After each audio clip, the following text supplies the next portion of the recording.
the home of Shakespeare, football, and mushy peas. It's a place of happy valleys and friends in the north. It's gritty, outlandish, it's a cracker. If it has a heartbeat, you'll find it here.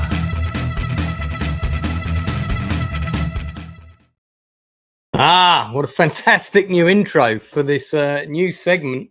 Well, it's the second episode of a new segment that I'm going to be doing about the best of British drama. I'm going to be covering one-off British television feature films and television drama mini-series, or kind of more the one-off series, not so much Heartbeat, which is actually mentioned in the opening titles. We won't be covering things like soaps and that kind of stuff, but I am going to be covering the likes of films like Hillsborough, Little Boy Blue, Anne, which has been on recently, Some Others' Daughters, etc., etc., etc. Boys from the Black Stuff, GBH, groundbreaking British dramas.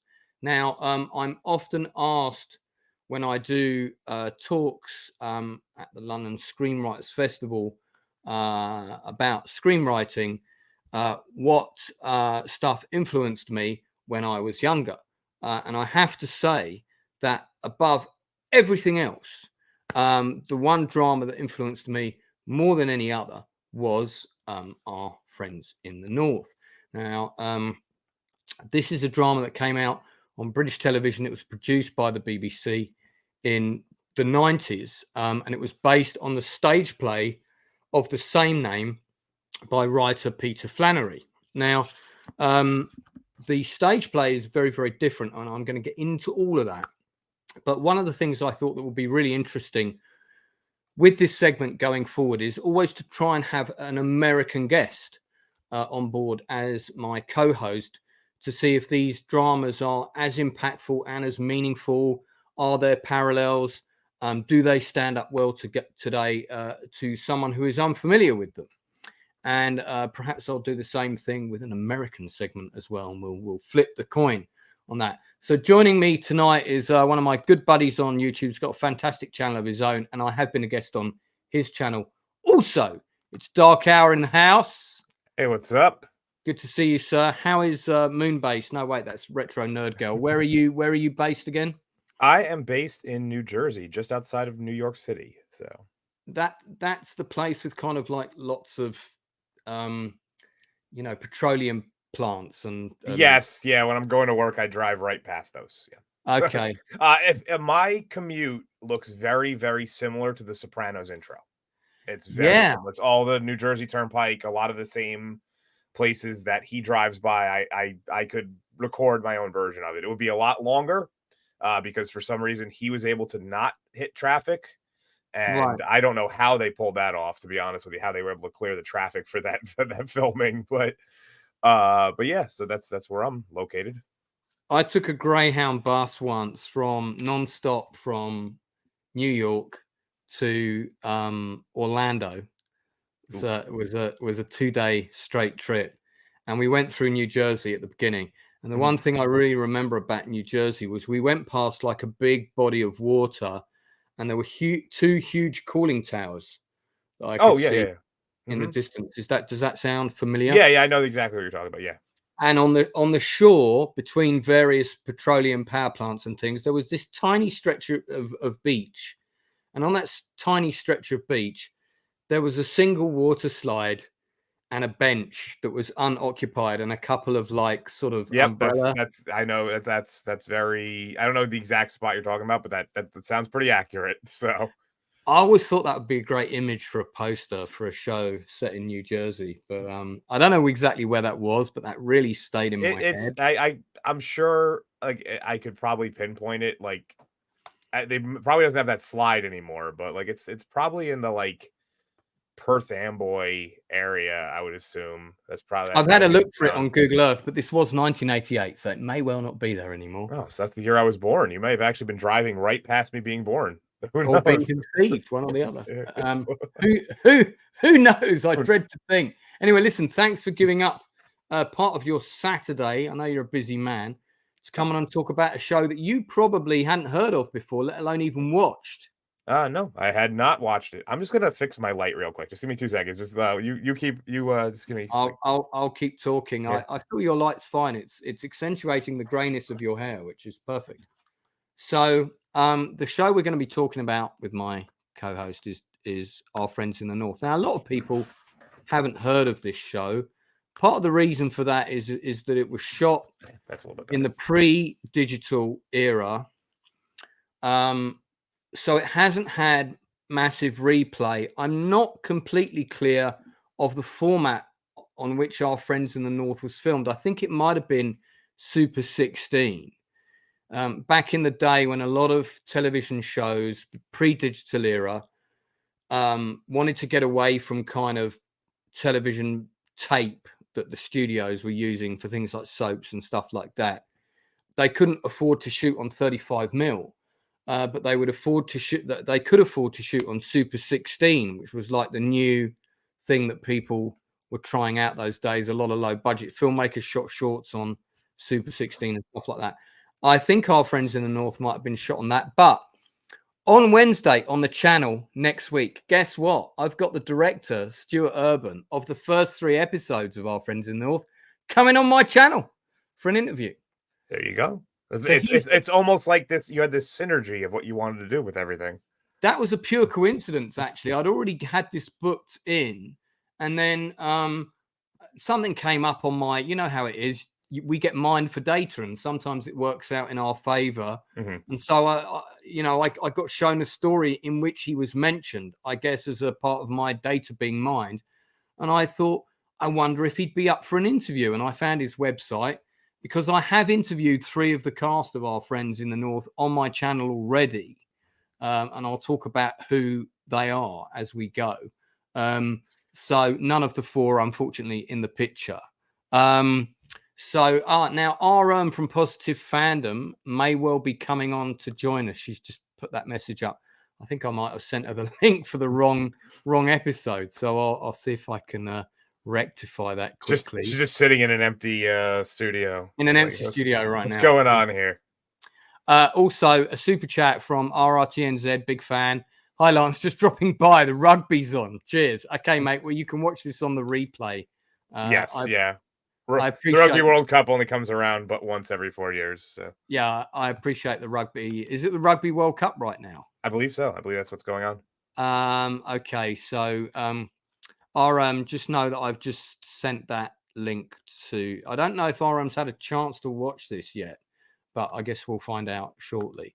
So before we get into it, and this is an in-depth discussion. This is going to be one of the most detailed discussions I've done about a show on my channel ever, because I feel that this show completely deserves and warrants the time. This had a huge influence on me as a writer. When I saw it in the 90s and I was just about to make my move back to London, I went, wow, I've got to write a show like that. And the thing about it that fascinated me particularly, and here is RM. There we go. Hello. Let me finish what I started and then I'll come back to you. The thing that fascinated me about this show in particularly when I first watched it was how it was about sort of 4 ordinary people, working class people, whose lives are pulled into a vortex, if you like, of actual social and political, real historical events. And those historical events shape them as much as the other way around. And they're kind of spewed out the other side of those things. And I think it says in the very first line of the show, it's probably also the very first line of the play, little did we know that the decisions we made back then were going to change our lives forever. I think that's the first line from Christopher Eccleston's narration. The summary of the show is it's about the 4 friends that we can see in the picture. Mary on the right, who's played by GINA MCKEE. Tosca, second from the right, who's played, of course, by the wonderful Mark Strong, who's one of my favorite actors living today.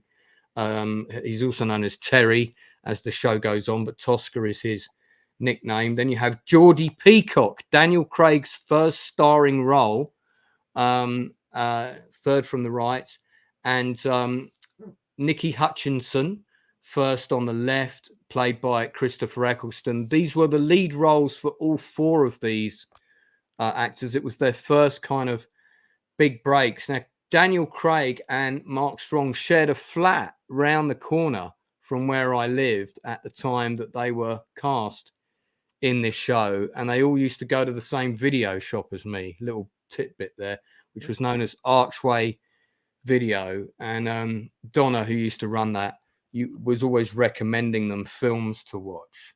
So Mark Strong and I have spoken.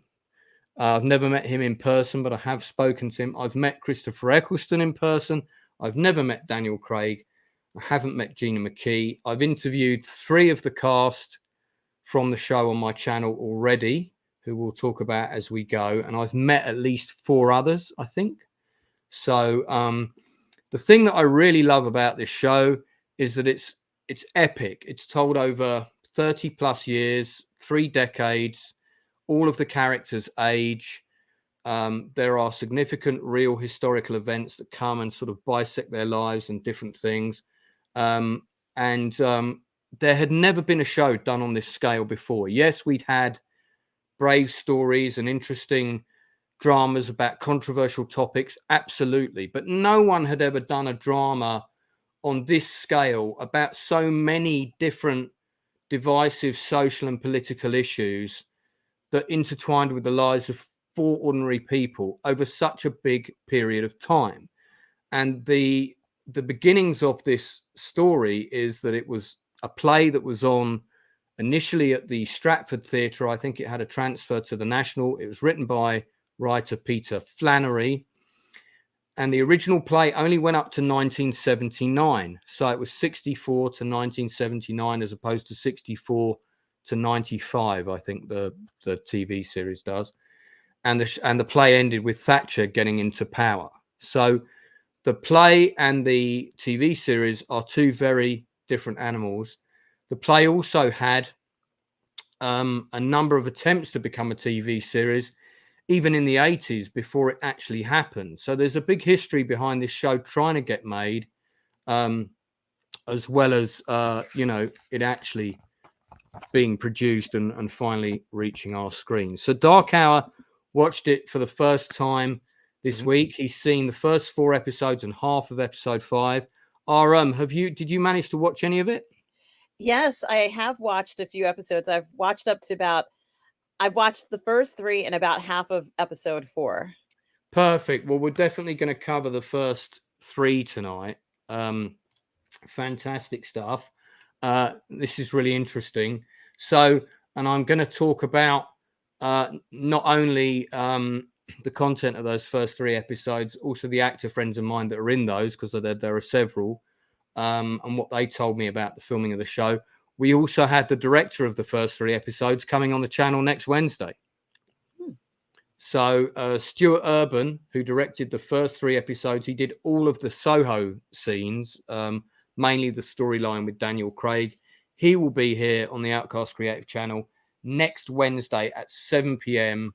GMT time. He also directed and produced An Ungentlemanly Act, which is a TV drama one-off feature film about the invasion of the Falkland Islands in 1982. And it's exceptionally good and stars the late, great Bob Peck, who many of you will remember was in Jurassic Park.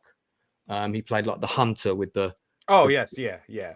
You know the guy I mean? I forget his character name in Jurassic Park. So, ladies first, what were your impressions of the overall? Just give me your impressions of the first 3 episodes before we start talking about them in depth. Well, it's an excellent drama, and I promised myself that I was going to start watching these programs that are considered, excellent, let's say in a list of British productions, and this is one of the ones that was on the list, Lynn. So when you contacted me about Our Friends in the North, I was quite surprised to hear you even mention that, because I don't hear very many people talking about this program very much. And it's considered, one of the best programs, like it's in, top 100, if you will, or top 50 best made programs. So when you mentioned it, I got very excited because I said, this is my opportunity to watch it and actually have somebody to talk to about it. So, as you can imagine, I do have quite a list that's on there of different, shows and things. And I've been kind of catching up on it. But, I looked at the list and I said, there's a lot that I'm deficient in. So when I started to watch this, I immediately noticed how close these characters were. Clearly they grew up together and they're very, their lives are intertwined in a manner that it's impossible for them to kind of separate from one another, even if they're apart or working in different areas. And oftentimes in real life, it's like that, where even if you haven't seen a friend for a few years, you see them again, and then all of a sudden you kind of pick up this rapport that you had with them. And we're seeing that as well. But it's this corruption that we find that seems to be pretty consistent across the board in so many places that all of us have grown up, especially during that time period. I grew up in New York in the 1980s, and there was a lot of corruption, perhaps not in my town, but in a lot of surrounding towns and different scandals that have happened. So there's this intertwined connection between them. And I think it's really interesting because it feels like some of the characters are trying to drive their own destinies, while others, it feels like the Daniel Craig character is just kind of going along with the ride. And I think it is interesting because you do have friends who, regardless of what their decision-making process is for what they want to do with the rest of their lives, you're still going to be friends with them, but their process and what they've done with their lives might be so dramatically different from what you've done, even if you come from the same background that they do. So I love how it's followed these pathways for these characters, at least up to episode, let's say 3.5, 4, where they still know one another. And there was already this deep-seated corruption that many of them were unaware of. And I think the way that they handle this and the way that they're handling their personal relationships is very interesting. So I've been enjoying it a lot so far. Yeah, I think that one of the things that makes the writing of Our Friends in the North so powerful are the commonality of themes. And you don't have to be British to understand that when we're young and we're idealistic, we look at the world of politics, and if we have aspirations to go into that world, we think we can change things without becoming changed ourselves. And that's one of the big themes that's explored in this show. And then of course the corruption that followed that. Then you also have other more simplistic themes about friendship, greed, and so on, and kind of what's important, and love, and missed opportunities, and why not now, which is a line that sort of comes up in the show again and again. And the original play, which only went from 64 to 79, which also had a big storyline set in Rhodesia, which is mentioned in the show but is dropped in the TV series, starred Roger Allam and Jim Broadbent. Now, if you don't know those names immediately, Roger Allam is the person who played the footman of the Queen in the show The Queen, with Helen Mirren. He's one of our best British actors, has a deep, booming voice. And if you haven't seen him in something, if you don't know his name, you'll definitely recognize him when I put up the picture of him. So he was one of the leads in the original stage production. That's Roger Allam. The other lead was Jim Broadbent. Jim Broadbent is the head of the monks in Game of Thrones, where the guy goes to study with them, and he kind of wants to get the cure for the guy who's got the grayscale on his arm. I forget what that group of monks. Also in Enchanted April, I think, as well. Yeah, let me get. I remember him from that movie so many years ago. I mean, Jim Broadbent and Roger Allam are two of the finest, and they're both still alive, both still working. Yeah, are two of the finest British actors that we have. That's Jim Broadbent. I mean, just imagine seeing it on stage with those two would have been fantastic. But what Stuart Urban and the producers did was they managed to cast 4 of the best actors that we have on the, that we quite young at the time. They cast them all around. They were all around 30 years of age, but they all had that look so that they could play young and old. And they do that in the show very, very successfully. So we're mainly going to talk about the first 3 episodes. We might cover a bit of episode 4 as well if we have time. The show starts in 1964. Nicky Hutchins just returns from the civil rights marches in America. That's him on the left, played by Christopher Eccleston.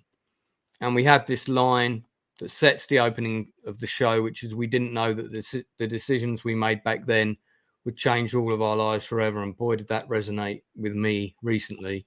Dark Hour, what aspects of the show in the episodes you've watched so far, you're up to episode 5. Yeah, I'm almost done with episode 5. It's just I had to do a couple things and ran out of time right before. I was trying to time it so I could finish that episode right before this, and it just didn't work out that way. No worries. Well, we won't get to 5 today, but I mean, so far, because there is some stuff about it that's very British, but there's a lot of stuff about it that's very universal. How have you found it? I mean, following it and so on. So the first episode, and you warned me that the first episode was a bit rough to get through. Because it's a lot of like seeds are sown to. There's a lot of setup in the first episode, and I think for someone who's not familiar with that era, because remember, this was produced for a British audience. It wasn't produced. We weren't massively exporting one-off BBC miniseries to the American market in the early to mid 90s. Yeah, and you can tell that just from, first of all, let me start with this. The first thing I noticed is that it definitely has the British television feel to it, like the versus like the American more bombastic, like loud, where this is more subdued kind of, the music is used sparingly for scenes, stuff like that, which, like I could see. So I grew up with, my father was a big like, Monty Python fan and stuff. So I grew up with like the British style of filming things, like watching that as a kid. So for me, it was like, this is normal. But if I could see like other Americans being like, why does this look so weird? But the first episode was a bit rough to get through. There was a lot of setup. I did like the one thing I noticed that because it starts in 66, I believe. Is that 64? 64 is the first episode. Okay, then it must have been the second episode that they showed the 66 World Cup. And I like that. I like those little kind of background details where they use like footage from the era. Yeah, so you know where you are in the time. Exactly. As it were. I mean, the name of the episode is the year that it takes place, so that does help too. But as for the actual way that the story progresses, the one thing I said to you backstage before this was I do like how they follow the fashion, whether it be the hair or the clothes, as it goes through the years, which is really cool. Every character, as they start with, like you said, like we'll use Christopher Eccleston for instance. He starts out as like very like with a lot of ideology, but doesn't really have any focus or direction, and that pretty much becomes his character. He has these ideas of what he wants to do, and it always seems to go in directions he's not expecting. So the characters are set up in ways that's how they evolve as it goes along, which is always good. There's nothing really out of left field with any character thus far. I haven't gotten fully through the show, but you see, like, everybody evolves in a very logical pattern to what they would based on who they are in that first episode. And I really enjoy that about it. That's definitely my favorite aspect, is that nobody is all of a sudden, I'm joining the army, like, for no reason. Like, it's, there's nothing, there's no like, my planet needs me, I'm going to fly away kind of moment. So, to go, let's go through the first episode in a bit more detail. And I want to talk about the supporting characters. So we established that all of these characters are from the outskirts of working class Newcastle. That's the Newcastle Bridge in the background, which is a very famous iconic landmark. It's built by the same architect who built the Sydney Harbour Bridge. It's basically the same bridge, but it's smaller. And Newcastle upon Tyne was really hit by the shutting down of its. It constructed loads of shipping, especially during World War II and thereafter. And when that industry got hit and all the dockyards started to close, the suburbs became mass areas of poverty, and the working class people were just getting by. So there's a load of stuff that kind of sets that up at the beginning, that we're at a time of hardship, which, as you said, Dark Hour is done with a montage of real bits of newsreel, and people can't really afford to buy Christmas presents, this kind of thing. In the midst of this, Nicky returns home, Christopher Eccleston's character, from America, with this idealistic view, because he's been on the civil rights marches, that change is possible, change can happen. I've seen it, change can happen. So he's thinking now he wants to implement that change somehow back home. We're introduced to his kind of love interest, which is Gina McKee's character, who's Mary, because they have a snog kind of on his return, which they do outside of the purview of her parents. She has a brother called Patrick who is disabled, which is a really quite sort of sweet storyline with a supporting character who's a supporter of, I think it's Newcastle United, from the scarf that he's wearing, but I'm not 100% sure on that. One of the interesting things is that when he goes around to Mary's parents, they're watching, I don't know if you noticed this on the television, they're watching the black and white minstrel show. Did you pick up on that? No. That was a television show back then where white performers yes, I did see black that. performers would put on black and white makeup and switch races and perform skits and songs, which at the time was considered to be this, I don't know whether I don't consider it cool, but at the time it was quite popular. Now you look back at it and you kind of go, oh dear. Yeah, I actually did pick up on that. Yeah, I did see that, and I was like, oh yeah, that has not aged well, that moment, apparently. No. So the thing I want to talk about is the writing, because I always mention this show to aspiring writers, screenwriters, playwrights. This is the perfect show for you to watch about economy of dialogue. Sorry, I stumbled there. Economy of dialogue. Yeah, being economical with your dialogue to create the massive impact. This is the perfect show for that. Then also set up and payoff and character arcs and establishing characters, all of that kind of stuff is all in this first episode. And if you see where we get by episode 9, the end of the show, you'll really understand all of those lessons. We established that Nicky Hutchinson and Tosca are not close friends as well in episode 1. The link to all of these characters is actually Geordie Peacock, played by Daniel Craig. He's the person that they all went to school with, that everybody liked. We established that he has an abusive father who he has a very poor relationship with. His mother either left or died young. It was a little bit unclear to me. But he's very close to both Nicky and Tosca. And we established this by the fact that he buys, or has saved up to buy, a Fender bass guitar for Nicky as a birthday present when he comes back. He comes back on his birthday from the States. Mary gives him a camera.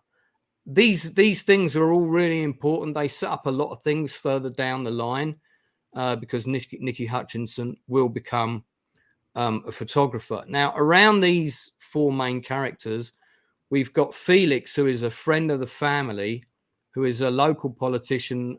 He's the father of Nicky Hutchinson. He is played by Peter Vaughan. Did you spot who Felix was in the show? He's been in a big show recently, played quite an important part in that show. Wasn't he in Game of Thrones? He was. He was Maester. I can't remember I remember he was a Maester of the Night's Watch, and Now Our Watch Has Ended. So he played the father of Nicky Hutchinson, Peter Vaughan. Here he is.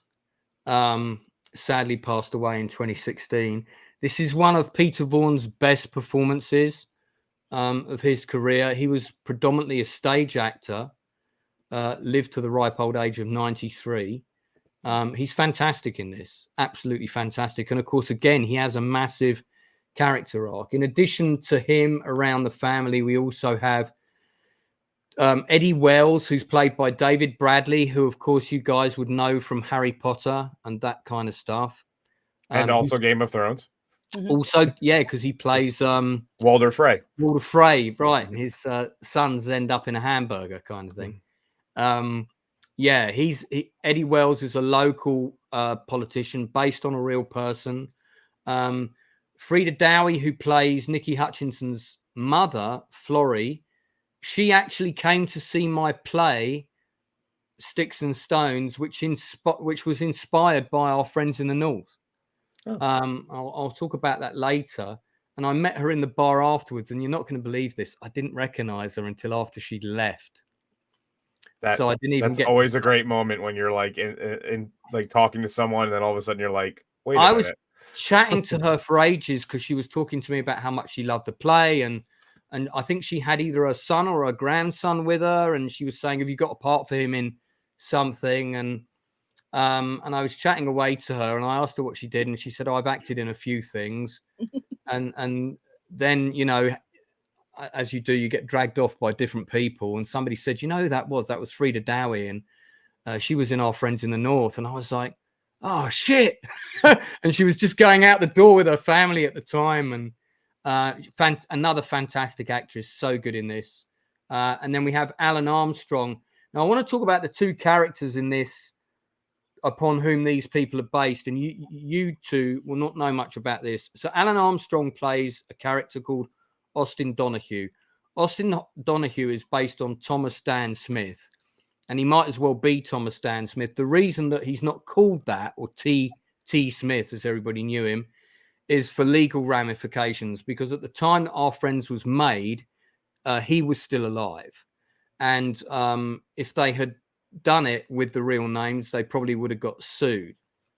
Edwards, or John Edwards in the show, who is played by, I think we might have to go further down the list here, an actor that's also sadly passed away now. He is the person who was responsible in the show for Edwards' system building. He is based on a real life person called John Paulson. Now, Paulson and Smith, between them, were involved in this massive scandal, getting the councils to agree to these high rises being built in communities when they needed extra housing because all the old housing was unfit for purpose and was being demolished. Jeffrey Hutchins, there we go. And again, sadly passed away in 2010. Fantastic actor. The two of them both went to prison in real life. That's mentioned briefly in the show. We don't really see the full consequences for them in the show, but they are based completely on real people. So everything that they said and did in the show really happened. And that's quite important for you to separate that from the fictional. There's lots of things in the show that are completely real, that did happen. These people are real, particularly when you get onto the miners' strike and stuff like that. The Soho storyline, which stars my friend Danny Webb as Detective Ron Conrad, here he is. All of that storyline also happened, and all of those characters are also real people with slightly different names. And the character that Malcolm McDowell plays, Benny Barrett, also a real person in the show. This character was the one that's based on Benny Barrett. He had almost the entire Soho Dirty Squad, as they were known, in his pocket. And at the time that the story broke, if you do a bit of digging, and you can see it here, Ian Jury was the name of the person in charge of that squad. That would have been the character that Donald Sumter played, who was also in Game of Thrones. He was on holiday in Cyprus with the Benny Barrett character at the time that the story broke in the press about the Soho Dirty Squad being corrupt. And you can read all about it in this book, Crossing the Line of Duty. And this is him being arrested for real. So these things, all the stuff with the Soho Dirty Squad, all of that storyline, that all really happened. and it's a pretty interesting. There's Donald Sumter, who plays Harold Chappell. That's the character upon whom who's based on Ian Jury. And Donald Sumter is another actor that I've also met, and I'm trying to get him on for an interview. So you've got what's great about the show is you have these multiple story threads of what happens to each character. Geordie Peacock moves down to London. He meets the various characters in Soho and ends up working for Benny Barrett. Nikki Hutchinson ends up working with the local politicians to try and get Labour re-elected in the north. Tosca focuses on business and tries one scheme after another to make money. And Gina McKee's character, Mary, and Tosca have well, can we call it a romantic? It's a bit of their relationship is quite problematical in the nature of how it starts. How did you find that? Well, it is. I get the impression that her pregnancy was not what she wanted at that moment, and it's something that happened, and she was determined to make that marriage work, which we all know, was not necessarily going to be the easiest thing for her, because her personality doesn't match Toscar at all. He's not interested in building a relationship with her. He's interested in becoming, at the time when they first met, or a rock star or a music celebrity, and that's what he wanted to do with his life. So I think it's very interesting that when he sees Daniel Craig's character again, and he could almost jump into that lifestyle that Daniel Craig has, because that's clearly something that's very interesting to him. And I think that's what he imagined his life to be. But it's also unfortunate that, and it does kind of make sense.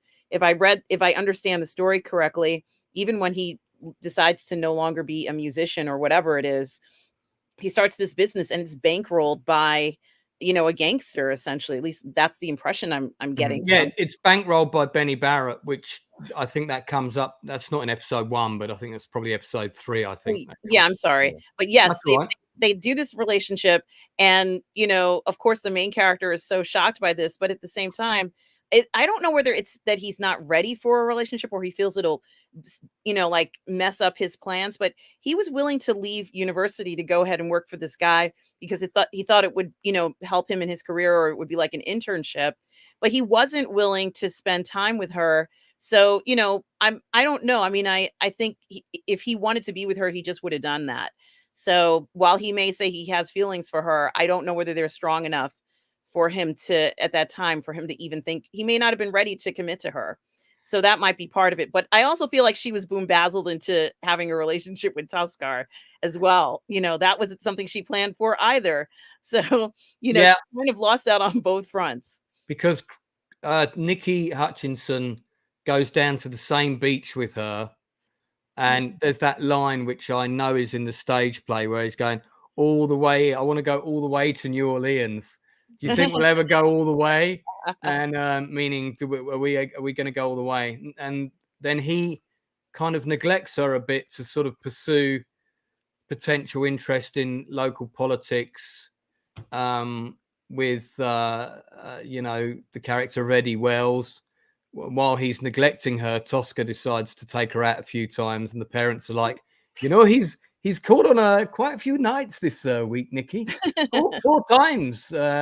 And he's always late, and they're already out. And then he sees Tosca give her a kiss, doesn't he?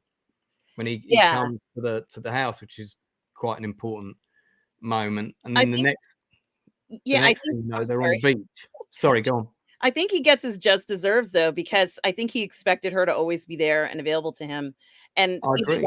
That's just, just a very foolish attitude to have about anybody, because that's an unrealistic expectation. They're not married. It's different if it was his wife or something and she understood his lifestyle or something like that. But, she's still free. And when I think he got a double shock, and it probably isn't in episode 1, but when she says, I'm going to make it work with him, and I'm expecting another baby, which means she's sleeping with him again. And he really was not expecting her to say that. I think he thought he was in there and there was nothing that anyone could do to kind of, supplant him. But he had at that point been clearly supplanted. That scene that you're referring to has probably my favorite line in the show. It's like right when Mark Strong like figures out kind of like when he's trying to like win her back, and he's like, "You may have her up here, but I have her down here." Was like one of the best lines in the whole show. Yeah, that's probably in episode 3 or something like that. I think it was the end of episode 2. I think that was it's episode, and yeah, I remember that.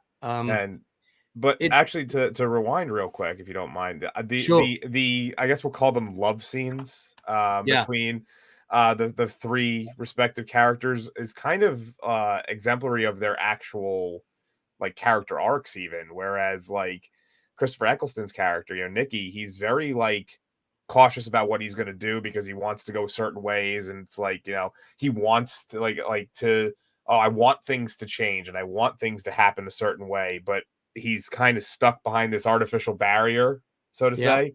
Whereas Tosker is really just like a no fucks given kind of guy. He just kind of like he's in a rush. He's in a rush to get to the top or the bottom. Yeah, exactly. And it's very much those 2 respective scenes, whereas they play out in a very similar fashion, show the different approaches of the 2 characters. In that it was very and you don't notice it immediately because it's so early in the show. You notice it later that's how they are. That's a really good observation, and I would say that's bang on about the difference between the 2 of them. And her line of like "be careful," and then he's just like "oops" is like it was unintentional comedy. It was I don't think it was supposed to be funny, but I couldn't help but laugh at that moment. It was just like, I mean you kind of know that she's pregnant at that point already. Mm-hmm. I want to sort of drill into a few points in episode 1 that I think are really crucial to the story. So there's the key scene that sets up the conflict between the characters and establishes the divide between their attitudes, even in the respect to which you just referred, is there's talk about them starting a band at the beginning. Of course, a lot of people were starting bands back in the 60s. Nicky's just been given a bass by Geordie. Geordie also plays guitar and keyboards. Tosca thinks he can sing, which we all sort of discover later is not really. He can karaoke sing, but he's not really a singer. And they're going to start a band with Tosca's dad playing the drums. And I don't know if you've noticed, but Tosca's dad in the show has no lines. He's there, but he's not there. And the mother is the dominating presence in that family, who sets up like the meeting with the potential agent and when do we sign a contract then, all of that. Mm-hmm. So the mother is very much the presence in that family. And then you have the scene where they were supposed to start rehearsals and Nicky arrives to meet Geordie and says he can't do rehearsals because he's going to canvass for Eddie Wells, and he ducks out of the band and he gives Geordie back the Fender. And I mean, this guitar that this working class friend has saved up his own money for to give him, that's a very expensive gift back in 1964. That's almost like a year's wages. And I can't tell you how offended anyone would be in that situation. So I think Nicky Hutchins' character is quite selfish. The thing that connects Tosca and Hutchins is that they're both quite selfish men in different ways. Hutchins is all about pursuing idealistic dreams for the future that he thinks everyone will want.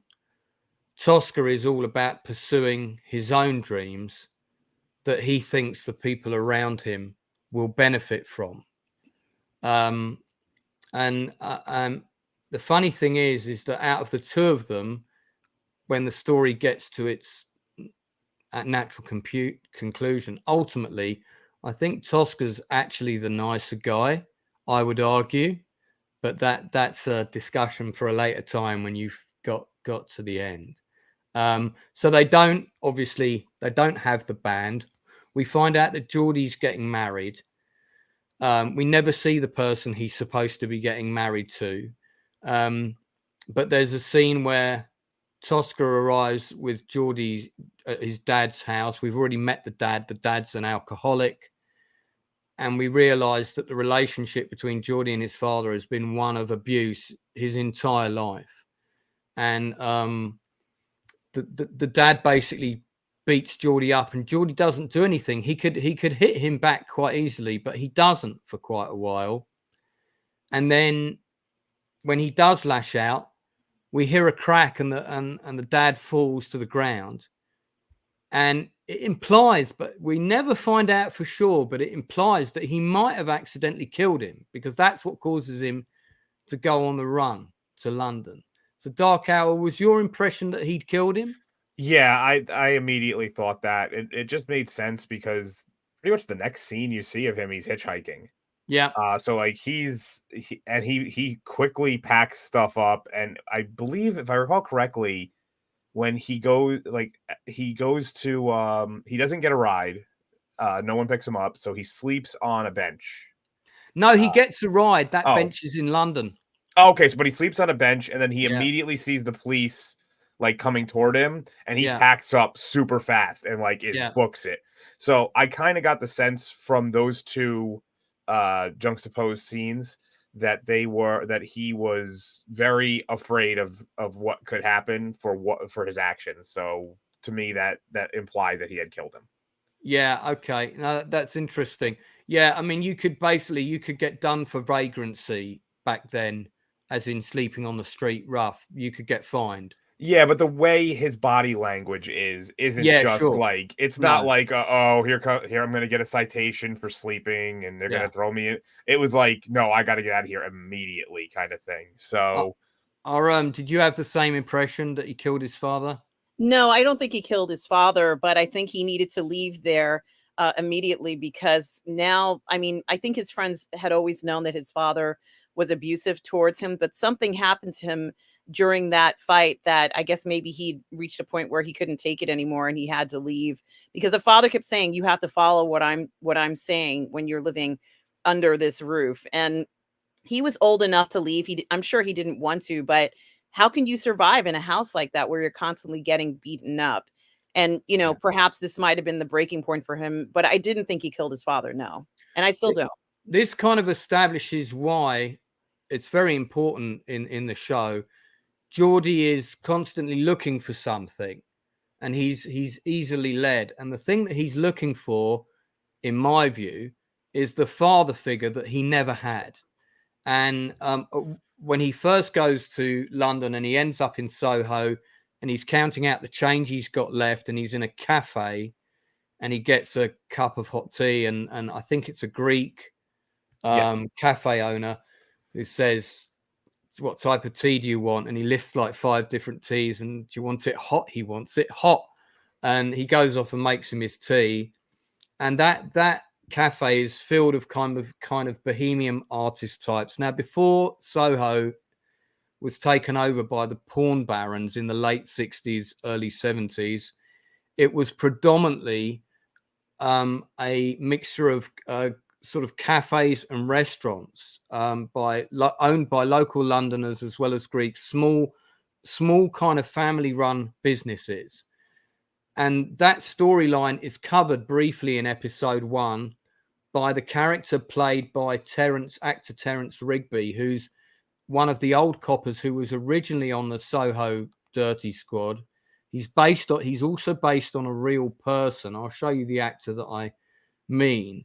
And he's the one who's sitting in the cafe when the other coppers come in to arrest him. And he turns to the cafe owner and he says, they'll have this place off you within a year, Mm-hmm.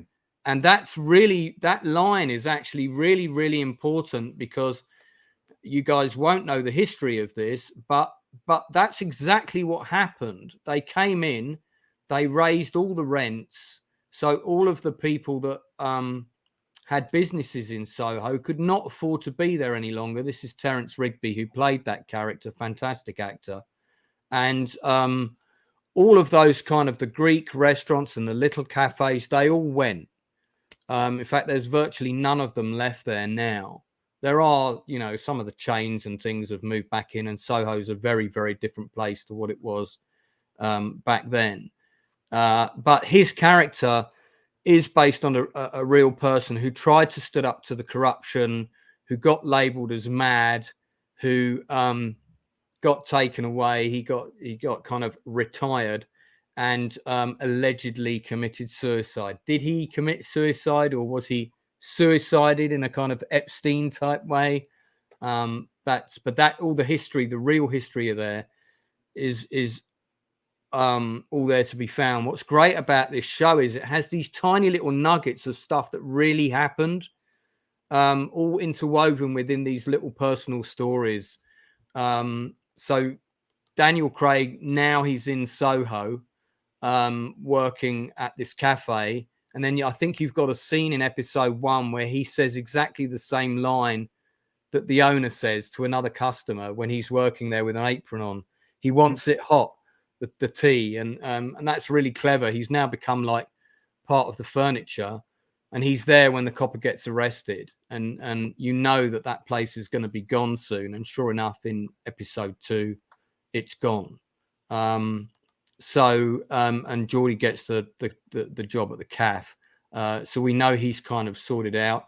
Then you have the votes taking place in the north, and Nikki is helping Eddie Wells with the vote.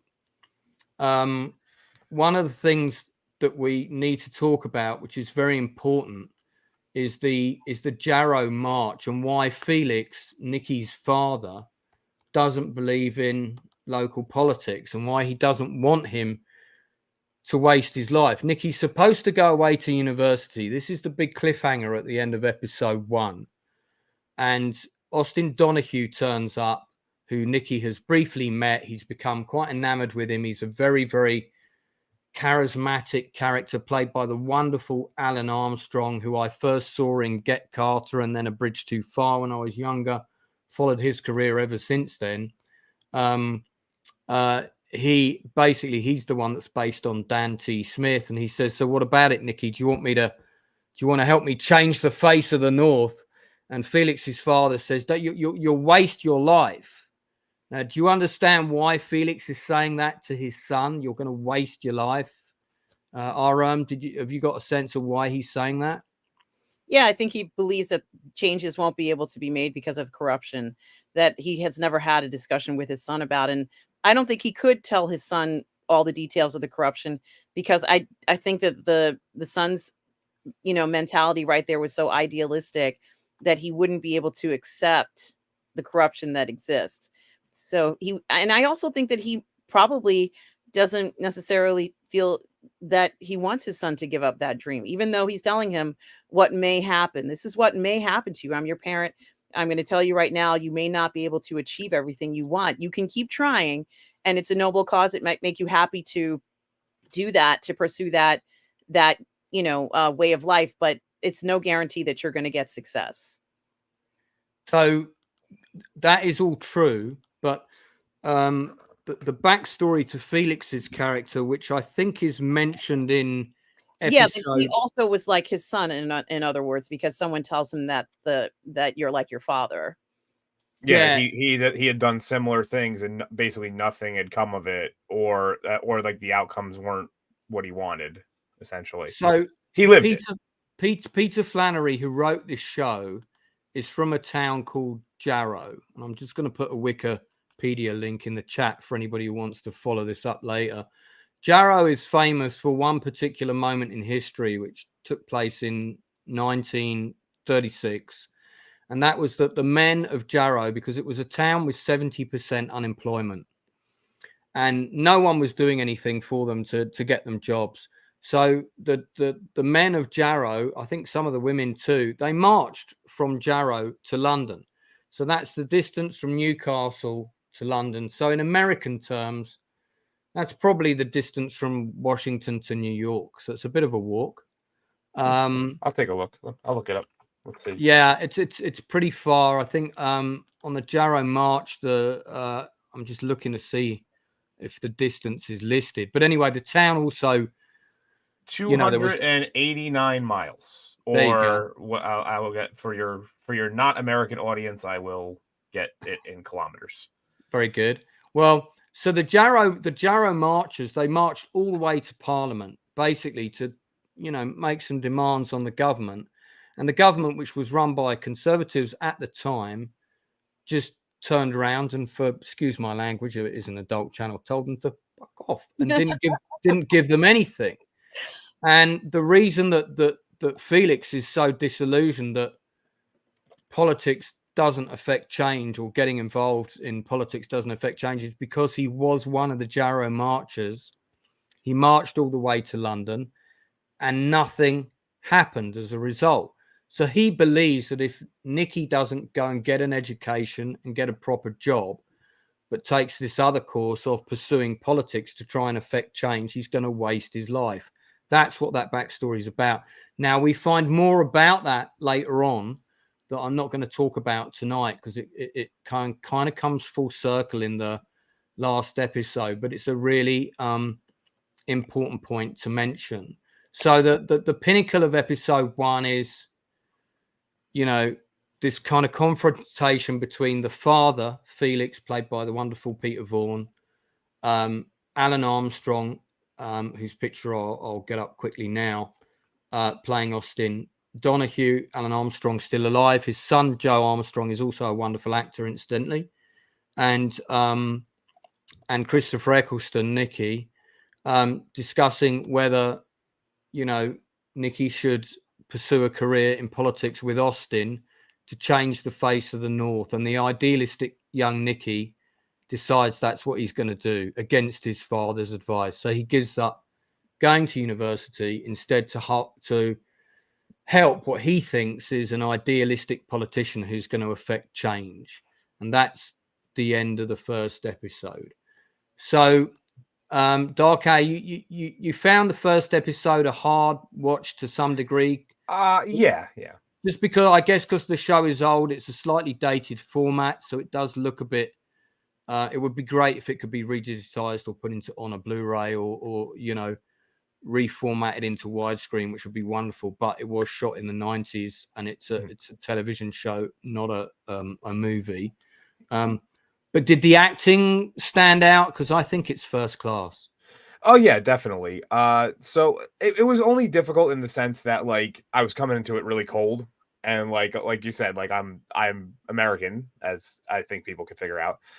So a lot of these things I need to kind of be educated on as it's going along. So for me, it's like I don't have the background of what's happening.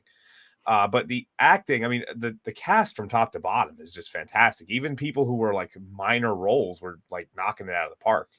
I looked up some of them and I was like, I've never seen this person in anything ever. And it turns out they weren't in much. It was like they would be in like 2 or 3 other projects. But, if you're just mostly talking about the top of the cast, I mean, Eccleston always does really well no matter what he's given. Mark Strong, same.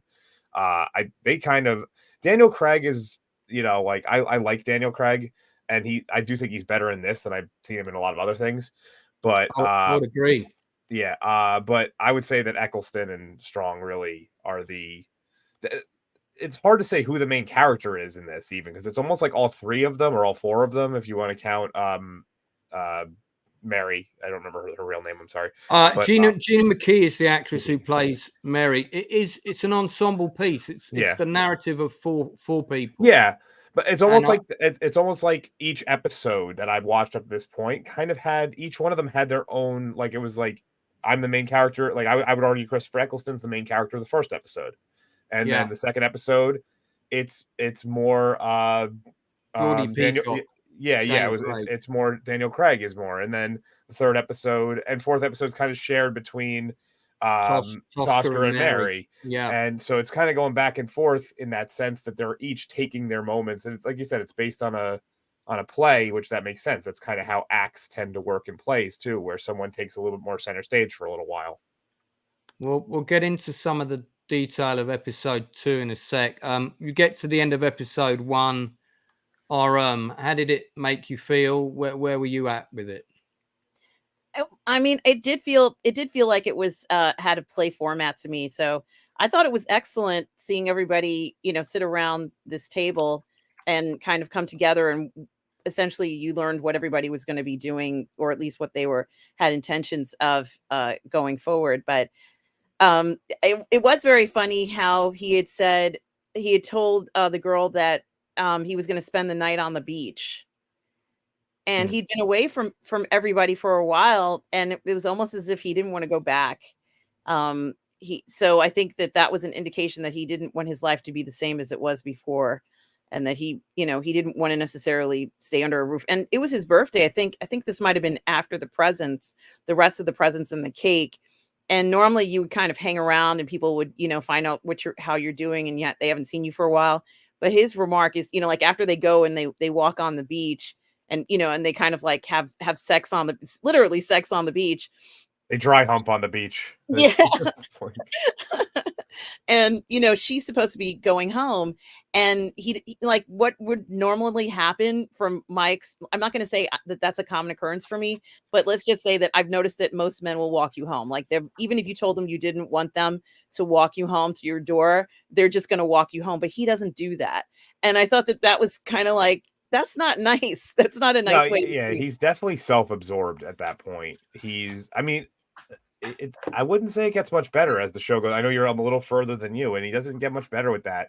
It's a weird like dynamic for his character, in the sense that he has this worldview of, I want to give back to the world, I want to change the world, I want everything to be better for everyone. But then with the immediate people in his life at that moment, he couldn't give a damn about them. And it's almost like the further you are away from him, the more he cares about you. It's a strange like situation. It's like his heart is sort of in the right place, but his mind is jumbled into how to do it. And I think that honestly, that's something that actually happens pretty often with people that are coming out of college, university, whatever you want to call it. They sort of disconnect from their families and all that, and then they start to get this bigger worldview that maybe they should be working more toward what's immediate to them. Interesting. Yeah, I'd agree with that to a degree. I mean, it's if you think back to when we were in our 20s, all those eons ago, especially in my case, I mean, there's a big blank there for me because I've got a big chunk of my memory missing. But I fill it with whatever you want. Yeah, I certainly think I had more idealistic views of how not only my own life was going to turn out, but how the world was going to be in the future. And some of those things came to pass, like the internet and world peace was not so readily available. Yeah, so. I mean, this show was shown weekly on BBC Two when it first came out. Each episode's about 90 minutes. And the reason I wanted to watch it was because, one, An Ungentlemanly Act, which was directed by Stuart Urban, who did the first 3 episodes, had come out a couple of years before. I'd videoed it. It's one of my favorite movies. I've got the DVD. And that's about the invasion of the Falkland Islands. And I thought, wow, I want to see what this guy does next. I was already familiar with Christopher Eccleston. I'd seen him in 1 or 2 things. I liked him as an actor, but I didn't know any of the others. But I got very into the characters. It was the characters that really made it fantastic for me. And as soon as we got down to London in episode 2, which we'll come on to now, that was really for me when the show took off. I'd heard about this time in London because this is the Soho that my parents went to. This is the Soho that my dad, he worked 2 streets away from Soho in Regent Street. He would go there. He would go to these Greek cafes and things for lunch. And I remember my mum and dad talking about how it changed and how the porn barons moved in and all the rest of it. Now, the character that Benny Barrett is based on is actually called James Humphreys, and I've just put up the Wikipedia page for him on the chat so people can look him up. Here is Malcolm McDowell's character. There we go. Benny Barrett, surrounded by 2 of his assistants as the porn baron Humphreys, James Humphreys, and his character is completely based on him. There's very little fiction there. And early on in the story, Geordie ends up working for him. The cafe that was owned by the Greek man is taken over, and is I think it's one of the pawn bookstores of Benny's, I believe. Yeah. And we have a scene where Geordie Peacock comes into the bookstore and he's like, "Where's the cafe gone? I used to work here." So that implies that Geordie's probably gone back to the north and come back again at some point that we didn't see. Because don't forget, the first episode is set in 64. The second episode is set in 67. I like this about the show, this sense of time moving on. And again, the fashions and the look of the characters are slightly different. Geordie's got slightly longer hair in the second episode. He's dressed a little bit more dapper. And then the Soho shop gets raided. That's fairly near the beginning, but there's a lot of stuff that happens right at the beginning of episode 2 that's really important. So Geordie and Nikki have a phone call. Don't know if you remember that, with the payphone. Mm-hmm. And Geordie calls Nikki and he says he's thinking about coming home because things haven't worked out. He's lost his job at the cafe. And he says that line, "I hear that you work for a builder." Mm-hmm. And yeah. And Nikki says, "I don't work for a builder. I work for Austin Donahue." But the irony is he basically does work for a builder. He thinks he's working for somebody who's changing the North and politics. But Austin Donahue is basically a mouthpiece for Edwards System Building. And Edwards System Building is getting all the contracts and the money off the contracts, which is making Austin Donahue and Edwards very rich. Nikki's not even being paid properly, as we find out later in the show. So, and Nikki's always quite insensitive with his friends. I can't remember what his line is that he says to Geordie, but you can see that there's that shot where Geordie's got change in his hand to continue the call, but he says, "Nikki, I've got to go. The coins are running out," and he just lets the call end, and that's quite important. Then Nikki and Mary go and visit a flat as part of their kind of getting involved in local politics, and that's to do with the storyline of the slum landlords, and the flats like musty and cold, and the high rises have started to go up. The Edwards System Building have started to go up, and there's already stuff wrong with them. As soon as they go up, they start getting damp, and it's because they're poorly made. There's also a mention to one of them falling down in Sweden, and I actually did a bit of digging about that, and it did actually happen. The other thing that's established at the beginning of episode 2 is that Mary is already regretting her choices. Nikki goes to see her, and she has a line when Tosca's not there. She says it was such a mistake. And there's that moment, I don't know if you notice, where they nearly kiss in the kitchen and Tosca comes home. Very well played. And then she has that line, she's got to make the marriage work because I'm pregnant again. And there's already a second baby on the way. In the meantime, another scene that happens, we got all these little scenes, very quick, boom, boom, boom, boom, boom, all really important plot points. Mr. Johnson, who is based on the head of Manchester CID, this character, who was charged with investigating the police. He's played by actor Tony Haygarth, and he's the one who's charged with investigating corruption in the Met. He's allocated that job. Then we have another scene with Tosca singing badly and the agent coming to see him. And there's a wonderful line, possibly my favorite line in this episode, where Mary notices Tosca exchanging glances with this woman in the audience. And she whispers to Mary and says, "Listen, pet, men are all the same. They're all like dogs with two dicks." And I just, that line just cracks me up. And then Nikki and Tosca have that conflict. And then we get to Soho. Geordie goes to go to his old cafe. It's no longer there. And while he's in what's called a nudie book shop, that's what we used to call them back then, it's raided by the Soho Dirty Squad, led by the actors Danny Webb and David Schofield. Now, Danny Webb, there's an interview with him on the channel We talk about this extensively in the interview. There's a whole big section on our friends in the North, and he plays Detective Ron Conrad, who's one of the few detectives that isn't corrupt or isn't taking money at this time. This is kind of pre the corruption at the beginning. So you've got him, and then his immediate boss, who's played by David Schofield. So they go in and they raid the shop, and then Benny Barrett turns up to see what's happened. So this is Danny Webb. And I'll just show people David Schofield quickly, another fantastic actor who plays Inspector John Solway. Both of their characters are based on real people. Both of them did get convicted for corruption. So again, you know, pretty sad. That hasn't happened, of course, in the story yet. But Danny Webb is established straight away as like the no-nonsense detective. He comes in and he's very all about the job.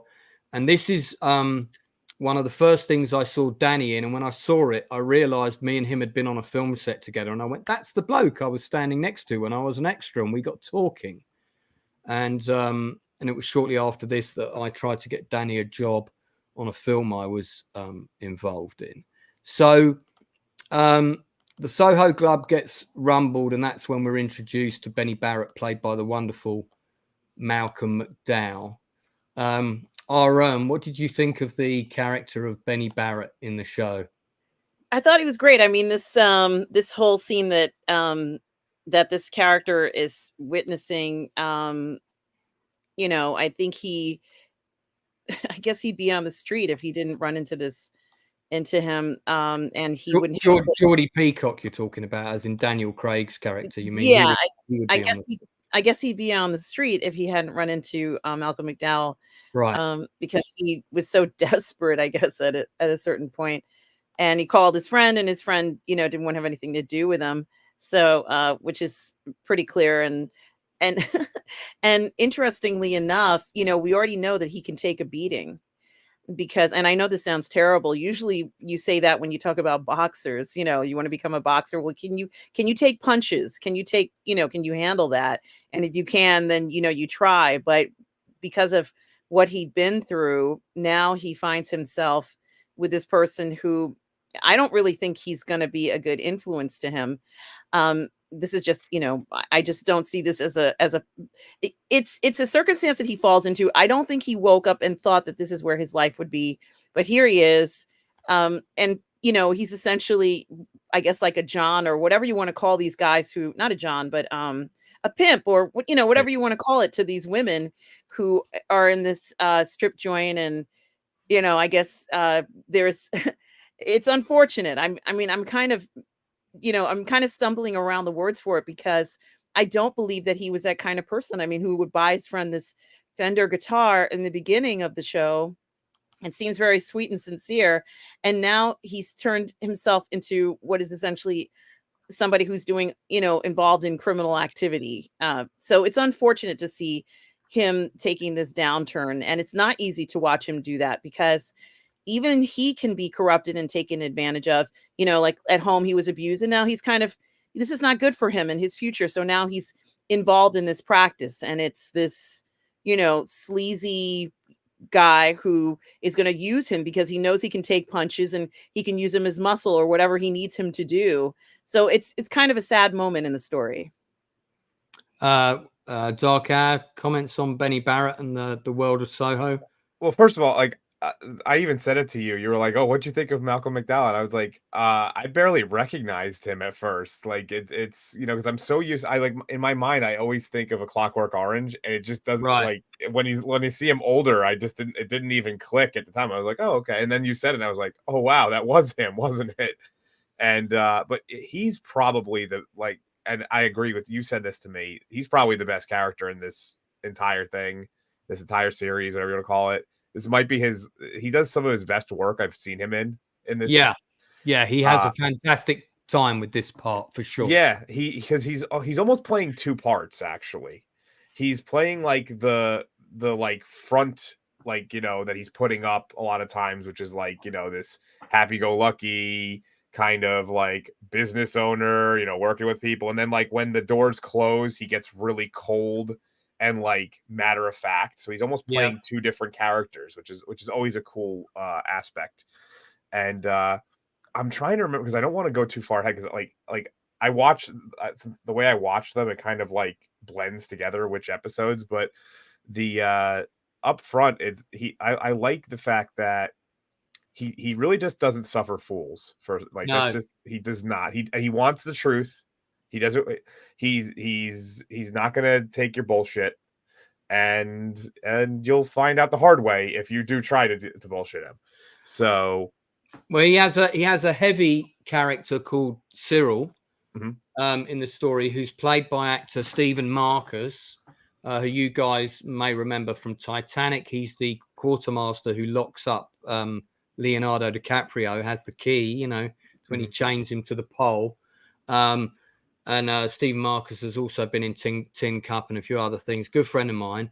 And he was also in Lock, Stock, playing, I think he played Nick the Greek in Lock, Stock and Two Smoking Barrels. He's also done an interview on the channel. So we also talked about this. You can find that on the industry interview section, guys. And of course, he betrays Benny Barrett and tries to rumble him, and that happens towards the end of episode 2. And if we let's cover all of the Soho stuff now for episode 2. And Benny Barrett's one step ahead of him, and he's already paid off the guys that he's aligned himself with. Now the head guy, the one who's the tall skinhead who comes in and smashes up the room, that's an actor called Paul McNeely, who's actually a member of the Outcast Creative and also an acting coach. And it's funny because when I met Paul, I did not recognize him at all because he's completely bald now. And it wasn't until we'd been friends for a year or two and I was saying, oh, yeah, come round to my movie quiz this year. I'm going to show loads of clips of stuff, including a clip from Our Friends in the North. And he's like, I was in that. I was like, were you? Who are you? And he said, yeah, I'm Ernie. I'm the lout that comes in and smasher. I go and watch it. And sure enough, there he is. And I'm like, right, I'm going to show that clip then. So that was the clip that I showed, that whole betrayal.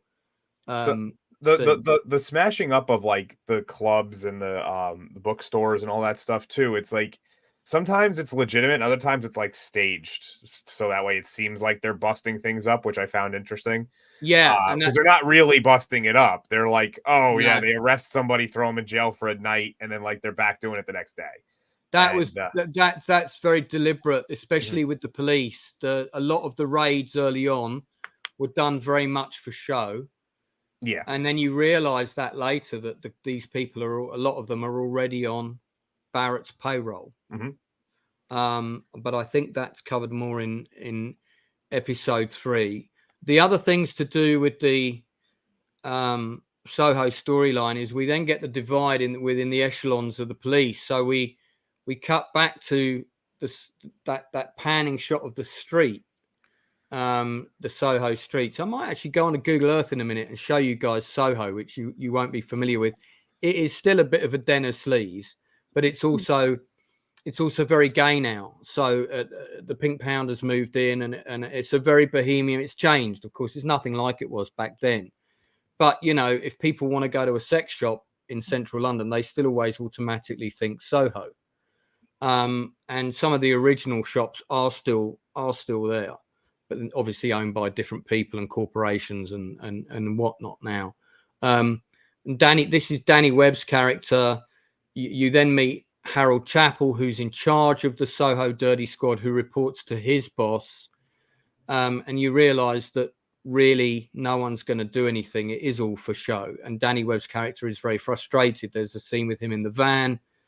And he's like, well, they've all just set up again. We haven't done any good. Why are we bothering? You know? I think that's probably everything that happens with Soho. I do want to say one thing though. So it's called the Dirty Squad, right? That's the that was their actual nickname because they were called Dirty Books. Yeah. And it's like all I could think the whole time was like, as they're getting paid off, I'm like, oh my God, the Dirty Squad is taking money. Who would have ever saw this one coming?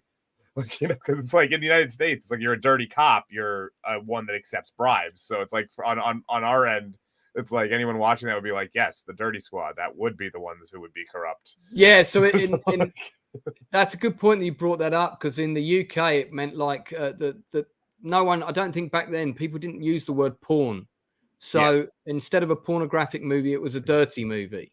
Yeah. And instead of a porn mag, it was called a dirty mag.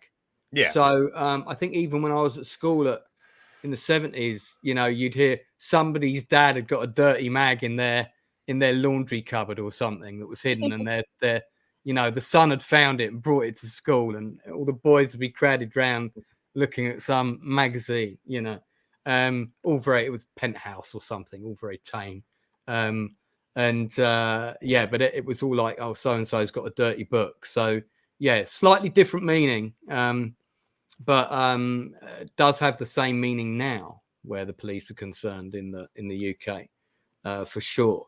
So by the end of episode 2, Geordie Peacock is firmly ensconced in Barrett's empire. He's got a new suit. He's doing quite well. So it's a bit of a turnaround episode for Geordie. We do get some stuff with Nikki and Tosca and Mary. So let's get on to that. So Nikki is kind of lumbered with talking to an old candidate when he's doing the door-to-door with Eddie. And we see some interesting kind of parallels between how people vote, or how they voted before and how they might vote now. And it's that door-stopping mentality, which people don't do as much now. It's all social media now to get people's votes. And then Tosca and Mary, Tosca has that, they have a big fight. And this is a really, really important scene. I don't know if you guys remember, but she says, or he says to her, I want you to be completely honest. And she says to him, but only if you're completely honest with me, because he believes that he's having an affair. And it's been implied that he's probably having an affair because of the scene with the mother and when he's in the pub playing the song and he's looking at the other girl. And then, and I'm really interested to get your opinion on this. So he says, okay, you go first. Tell me the truth. And she says, you can't sing. You can't sing. She basically says, you're not good enough to be a singer. You're not good enough to make it as a performer. And you can see when he says that, when she says that to him, Mark Strong plays that scene really well. Part of Tosca's heart like dies on the spot. Part of his love for her is crushed at that point. And then they have this big moment about that. And then finally at the end of that big moment, she says, so go on then, you tell me the truth. And then he just says very quietly, there's no one else but you. And then he leaves and he goes out.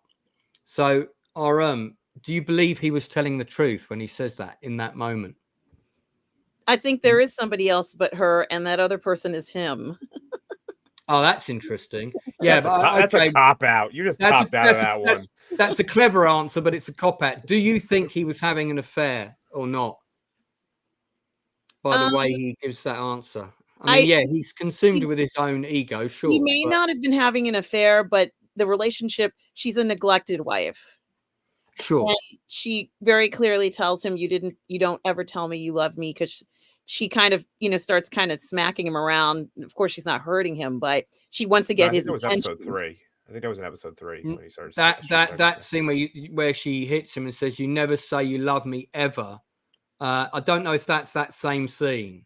Okay. I think that's later. I think that's later. You're right. Okay. This is to tell me the truth about, if you're having an affair, and I'll tell you if you're talented or not. It's that moment.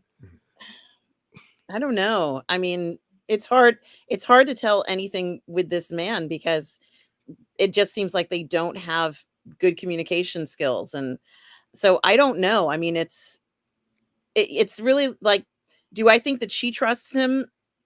I don't think she thinks that he has her best interest in heart. And I think that she feels he's not trying as hard in the marriage. So, would it make a difference if he was having affairs on the side and she knew about it? I think so.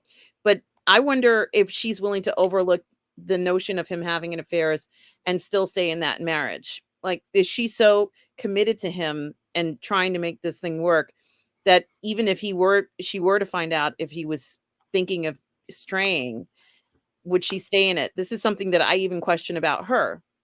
So I'm not going to, I don't know what's going to happen between them. I don't necessarily feel like they're going to stay together forever, but No. But I also question the notion of her commitment, which seems so like it feels so much more on her end than his. I almost feel like he's just passing the time while he's with her. And, I think that maybe he doesn't feel that way. Maybe he is deeply in love with her, but his actions don't show it to me. I don't know. Okay. But I haven't seen him with anyone else in the show. So this is something else that I'm curious about. Dark Hour, do you think he's having an affair at that particular moment in time? I don't think he is. So I do think that part of his like character when he's on stage is to be flirty and stuff. And I think so when she does say that to him, like, you can't sing, because that was their connection point originally. Like when they went in the first episode, when they go to the bar and he's singing and he's singing right to her and she's kind of getting a little into him. And then it goes from there. So it's like the first domino of their relationship. So for when she says that, I do think it kills part of him, like you said. And I think in that moment when he's being brutally honest, because he's just basically been told, like, the thing you love the most, you're not good at it. And I think at that moment, he would have been really on. If he was having an affair, I feel like he would have been honest about it. I feel like, well, anger would have came out rather than this drooping sorrow that he has, because he didn't have anything to throw back at her, basically. So that's kind of what I agree with you 100%. I think he would have lashed out and said, okay, yeah, I am shagging so-and-so. And he probably would have come back with, I knew you didn't believe in me, something like that. But he's crushed. And when he says that line, there's no one else but you, it feels very honest. And it feels like he's saying there could have been, but there isn't. And I know this is getting a little ahead, but there is a scene later in the series where he's like at work and they're like the attractive like secretary walks across and everyone's like, oh, you heard you're a ladies' man. It's like, no, I'm a married man. I can't be doing this. So it's like it plays off of that later too. So it kind of reinforced my opinion down the line. Well, I think that's that night. I think that's the first night he goes out and cheats. Because then he goes out. He's that's it. He's going out, and I think that's the first night he goes out intending to cheat. Whether he does or not, I don't know. But it is part of, and like this also extends to the other characters as well. One of the running themes of all these characters is not understanding how to show love. Right.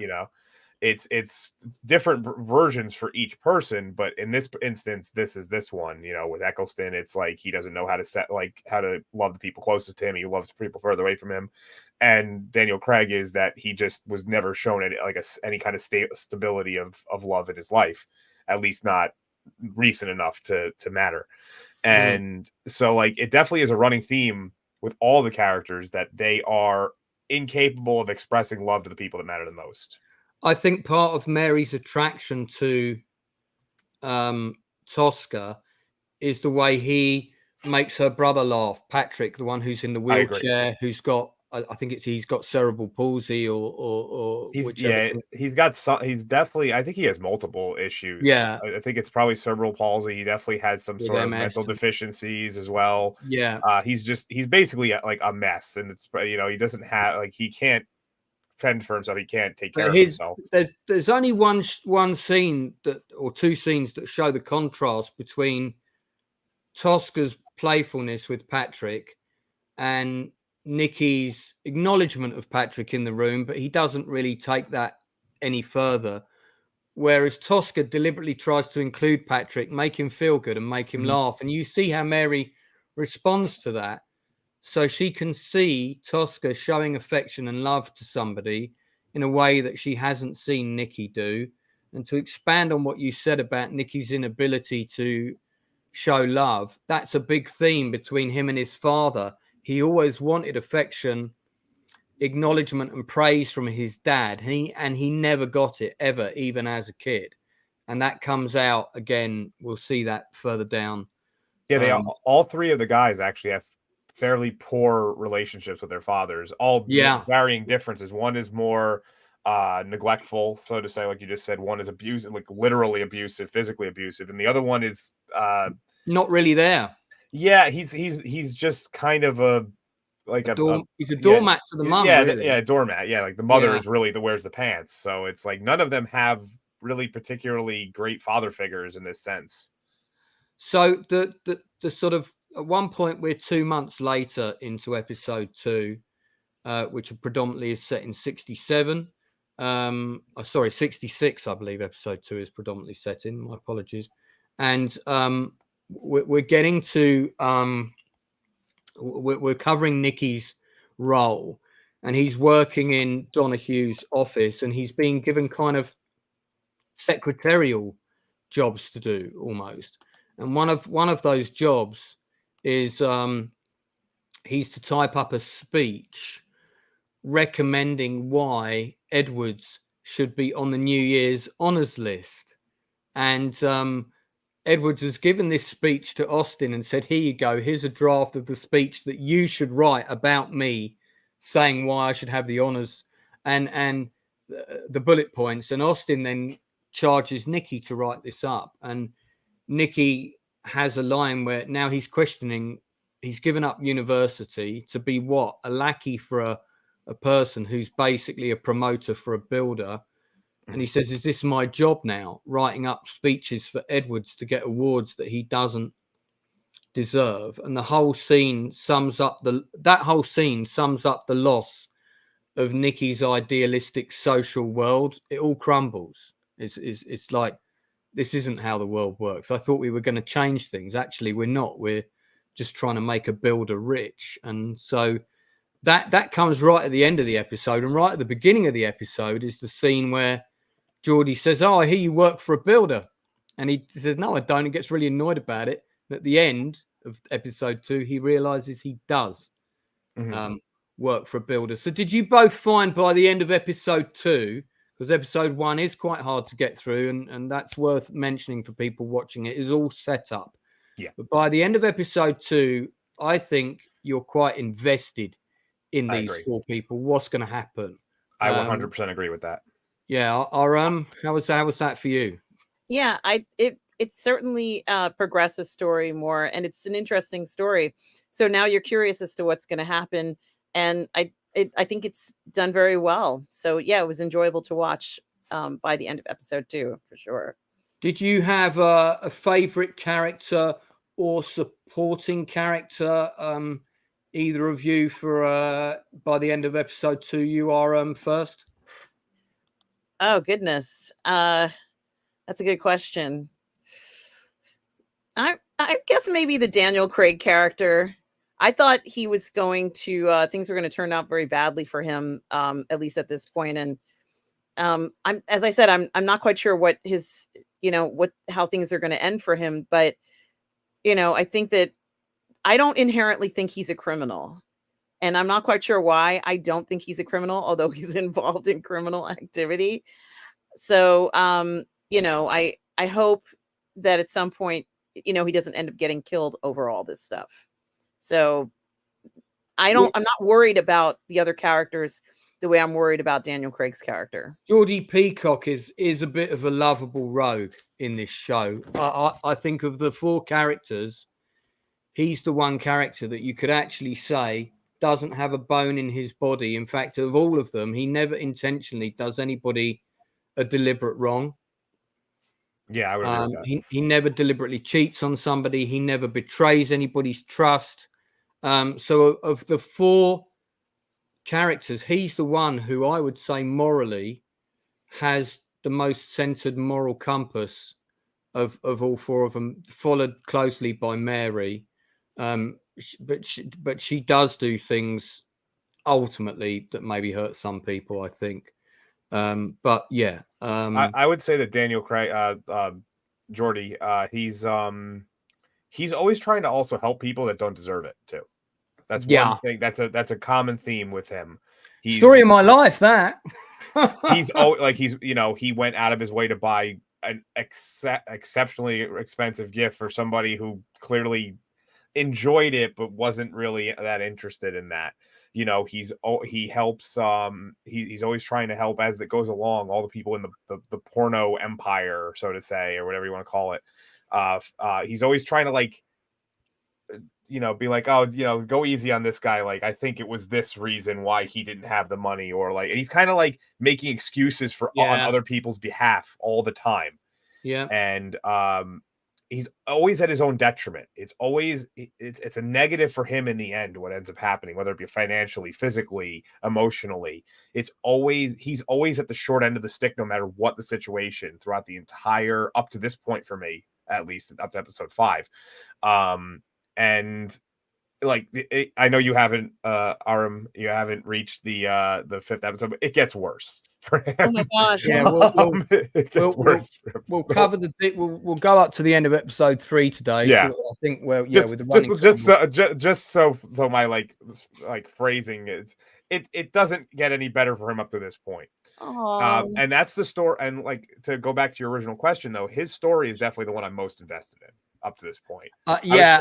I was exactly the same. I was very invested in his story. Tosca grows on me as time goes on. I would say Tosca and Mary, I call it, that's one story because they're so linked. It's one story. That there's the second most. And then honestly, when Christopher Eccleston's character's on, I'm not really, that's kind of like the moment where I'm like, okay, can we get back to the other two storylines? Like his to me kind of, well, also I sort of partially lived kind of like a story like his, where I worked, a young, more idealistic Dark Hour once worked in a political office as a when he was in college, and I found out the hard way that all I did was sit in a corner, and they had a computer and all these pre-set up form letters, and I would sift through mail just all day. This person has this problem with the gutters in front of their house, and I would have to go and find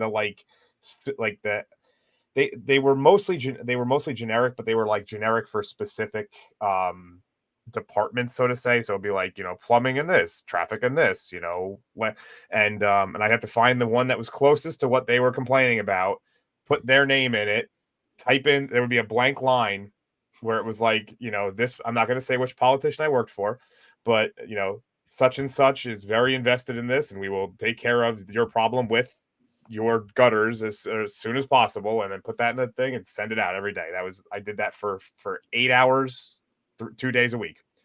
And because it was a paid internship, but it was an internship nevertheless. And I never met the politician I worked for. He had a law office. He had a law office across the street and was always in that.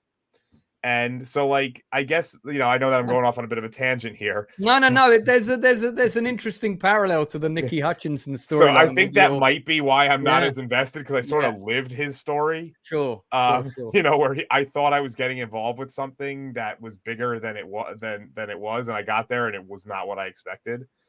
And I remember the last day, like toward the last week of me doing that, I started sending out blank form letters after a while. I was like, I don't care. I didn't even put like the reason. I just found the most generic one. It was just like, your problem will be dealt with. Bye. And Hurricane Sandy happened while I was doing that, and I had to go and canvas and give out information for because all communication lines are down. So I had to go old school. I had to go canvas and hand out pamphlets and stuff. And after like about 4 hours of walking in cold, wet, disgusting weather and dress shoes, I just was like, why am I doing this? I just threw I was like, the people aren't even at these houses to read these things. Like, I was leaving them in mailboxes of abandoned homes because they were destroyed by a massive storm.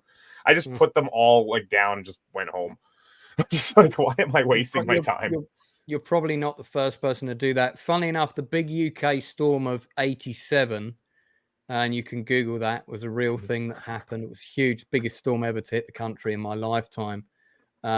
Is featured in this show in the episode that covers 87. And that storm actually kills one of the main characters in the show, but I'm not going to tell you who. Oh, great. Now I have to watch the rest of the show. You'll find out when you get there. One of the characters dies as a result of that storm. I'll never forget that canvassing though. I feel like the most good I did in all of my semester of doing that came from that moment. There was a cat that I found who was like, clearly separated from its family. And I just happened to have cat food in my car, and I went and got it and fed. I was like, I did something good today, at least. It wasn't for a human, but good enough. Well, that's a high aspiration that you achieve right there. Yeah. But I'm sure there'll be higher still to come. By the time you got to the end of episode 2, who would you say, which character were you most invested in? The Daniel Craig character. So we're all rooting. We're all rooting for Jordan. Yeah, she answered this question already. Oh, you did. Sorry, Dark Hour's answer was so long I couldn't remember. Sorry, I actually once we got to that point, I was like, I know I have to at least like bring the real life parallel here. No, that's good though. All right, let's break down episode 3. So episode 3 starts with a montage of Geordie getting ready to do his kind of rounds to collect money from the shops on behalf of Barrett. So he's got a new watch, he's got new clothes, looking very good. This is contrasted immediately with life up north in the Willow Lane Flats. The Willow Lane Flats is a project. I guess you would call them the projects in the States these days. Yeah, it's a term we would use. Yeah, you would call them the projects. We call them in the UK.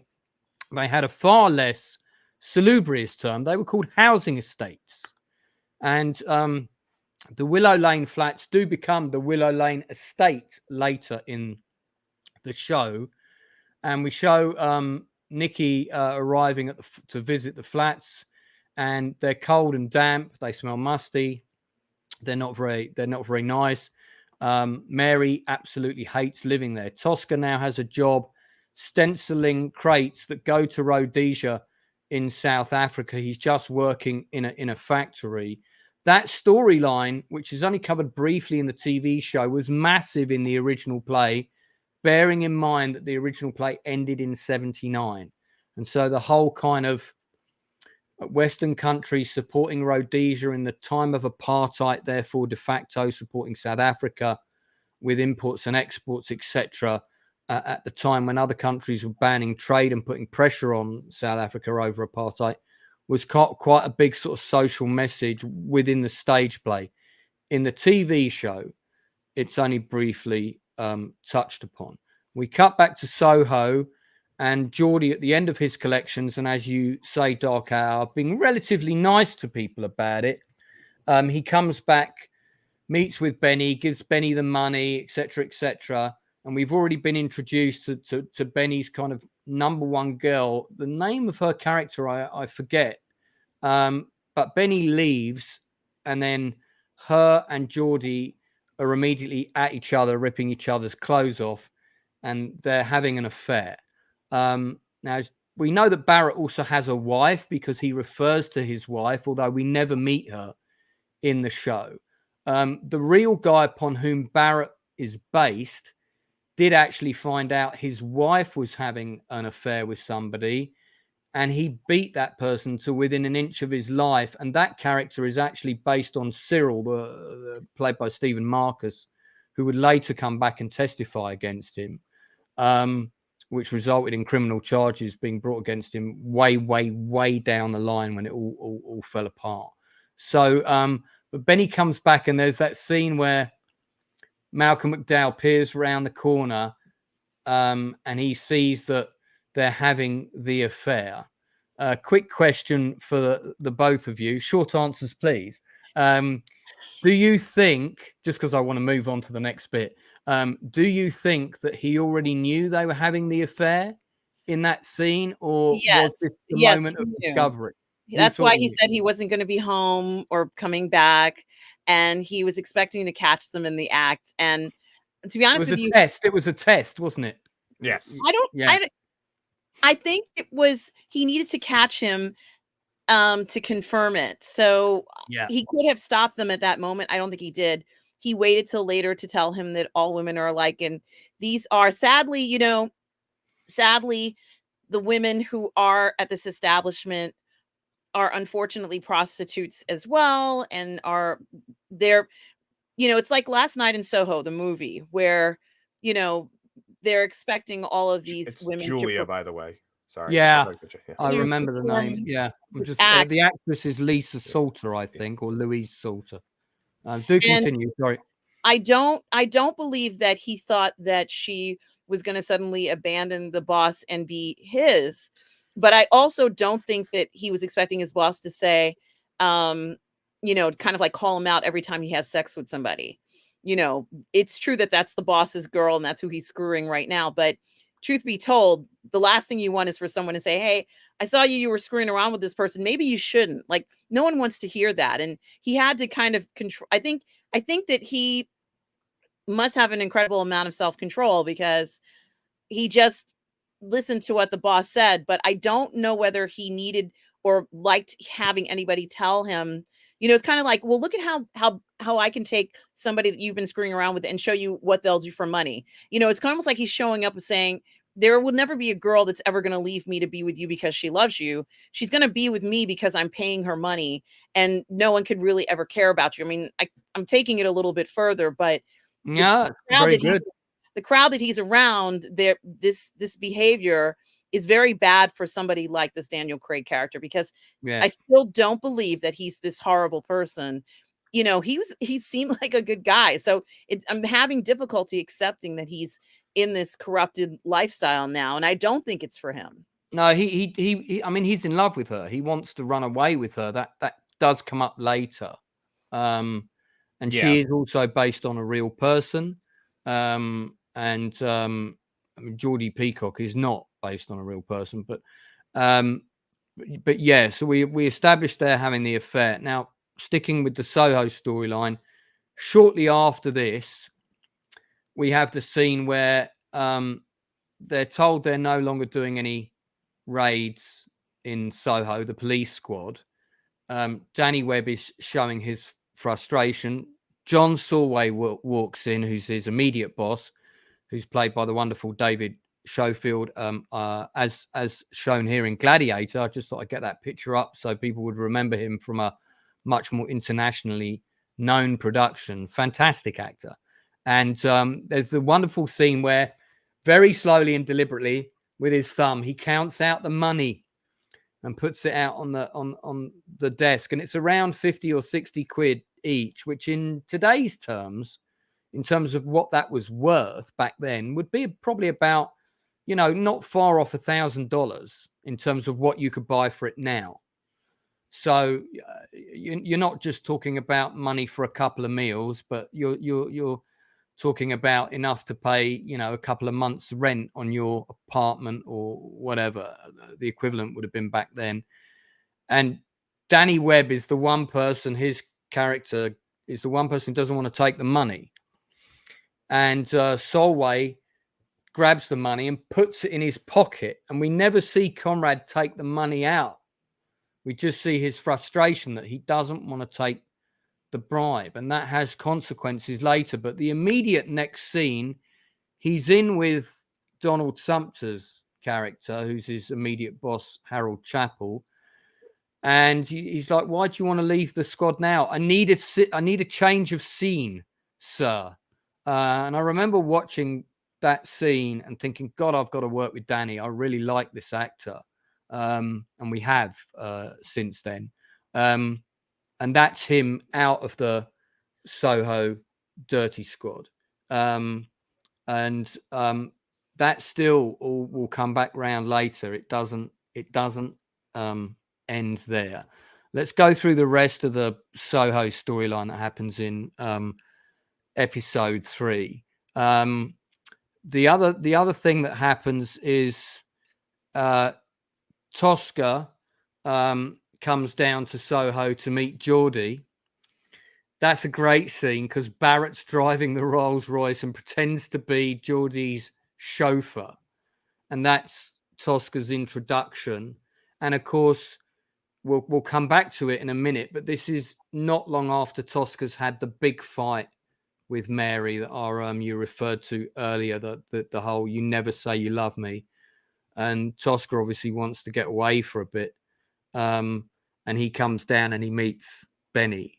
And that's that then leads to the night where Tosca is out in Soho at Barrett's club with with Benny, and then Benny says to Geordie Peacock, just got to have a chat with you about something, and he takes Geordie into the back room where the photo of Barrett is hanging on the wall. The painting. It's actually it's a commissioned painting. Yeah, sorry, not photo, painting, commissioned painting of Malcolm McDowell's character. I wonder if Malcolm McDowell got to keep that. Actually, I must ask Stuart Urban that question when he comes in next week if he knows. And then, of course, behind the painting is a one-way mirror into sort of Barrett's playroom, and in that playroom is John Solway, who's on the screen now, having sex with two of Barrett's girls, which includes the girl that Geordie is in love with. And Barrett does this to Geordie deliberately to destroy him, really. Get one, to get his revenge, and two, to say, look, she's just, she's all about the money, Geordie. Women, you can't trust them. It's a heartbreaking scene near the end of episode 3. So he even says like she's doing that for 280 quib or something like that. Yeah, a lot of money. Can you guys remind me, who is she? I know there's a couple and then she's there, but who is the man that's the with the two girls? Do we know who that character is? Or it's David Schofield's character, Detective Solway, Conrad's boss, Danny Webb's boss. The actor that's on screen now is the one who's, and obviously he's also being filmed. So, there's probably another room with a camera in it that films everything that goes on in that room, because later on, when Barrett says, I've got to get my insurance, he's got a safe full of films and videos and photographs of people that he can blackmail, or that's his protection, so that if he goes down, he doesn't go down alone. One thing you did skip that is very, in my opinion, very important for Geordie's character is he asks him flat out. He's like, "Are you screwing her? Like, are you like, like," he knows the answer is yes, and but it comes after he was lied to by the guy who used to run the shop, and he slaps him in his face and all that stuff. And that's when he says, all I want is the truth. I won't harm you if you give me the truth, Does he ask her if he's does he ask him if he's having an affair with her, or doesn't he say the line a bit differently? Is it? I don't remember the exact wording, but I think he says, you've always been completely honest with me about everything, haven't you, Geordie? There's nothing you want to tell me. No, Mr. It's something Barrett. like that. It's something along those lines, but he's basically seeing how, if he can, if he's going to answer truthfully and without missing a beat, he just comes out and says yes. And he's like, well, at least you told me the truth, and I think that those two scenes are very, were done like that very precisely, because it's for that reason. It's showing that he's pretty much the only one who, we've already established, probably shouldn't be in this world. But he is, and he's still brought in that honesty of a regular, regular bloke, if you will. And he's not even looking out for his own interest at that moment, really. It's just, so he doesn't, and that's when it goes into what you're talking about, where he takes the painting down and all that. Yeah. RM, any thoughts on that storyline for episode 3? Just that he, like I said, I think he must have had just so much restraint to hold himself back when he was questioned about it. But he is, it is quite disturbing to realize that he's surrounded by, this horrible group of people. I mean, it's not good. But I'm almost wondering if he's looking at it as if this is just how his life has worked out and it's fate, and he has no other path. I think that's even sadder to think that he may have just accepted that this is his life. That's it. That's interesting. I mean, what's your take on why Barrett does this to him? Is it just a form of punishment? Is Barrett just a narcissistic he's psycho? letting him know that he has a video of him screwing that woman. That's what he's letting him know. I don't necessarily think that's it. I think that it's a little bit of, I think there's a few layers to it. So first of all, it's to break that, there's been this he has feelings for this person who doesn't really have feelings for him back. It's almost like break that off. Like, look, this is an illusion. Get it out of your damn head. Whatever you're feeling for her, she's not feeling back. It doesn't matter. Number two, it's almost to be like, I'm trying not to say what's going to come up eventually in the next episode, but like he needs to know that he can trust Geordi for what's going to come up in the near future. And because he's had a lot of people stab him in the back up to this point. There was the one we mentioned earlier. There's the shop owner who was skimming off the top. There's, even some of the like Dirty Squad and stuff have not really been working with him that well. So he's testing the waters with Geordi. And it's basically like, hey, you can be my right-hand man, but you have to understand that this is how you have to do it, kind of thing. So there's a few layers to it, in my opinion. It's a relatively short scene that does a lot. Yeah. It's very efficient writing, very powerful writing, and the visuals too. The actual way that the whole thing plays out really. Yeah, well.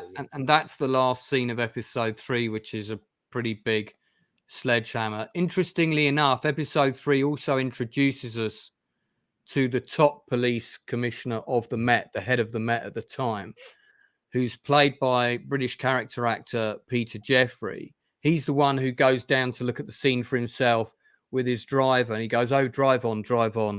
And he actually talks to Geordi at one point. Are there lots of these shops? And it's like, well, they're not open at this time in the morning. You want to see the place at night. And then he comes back at night. Yeah, people don't usually come around here at 6 a.m. Yeah. Like that. And then his character actually, although he's saying how terrible it is, he's kind of being slowly seduced by the place as well.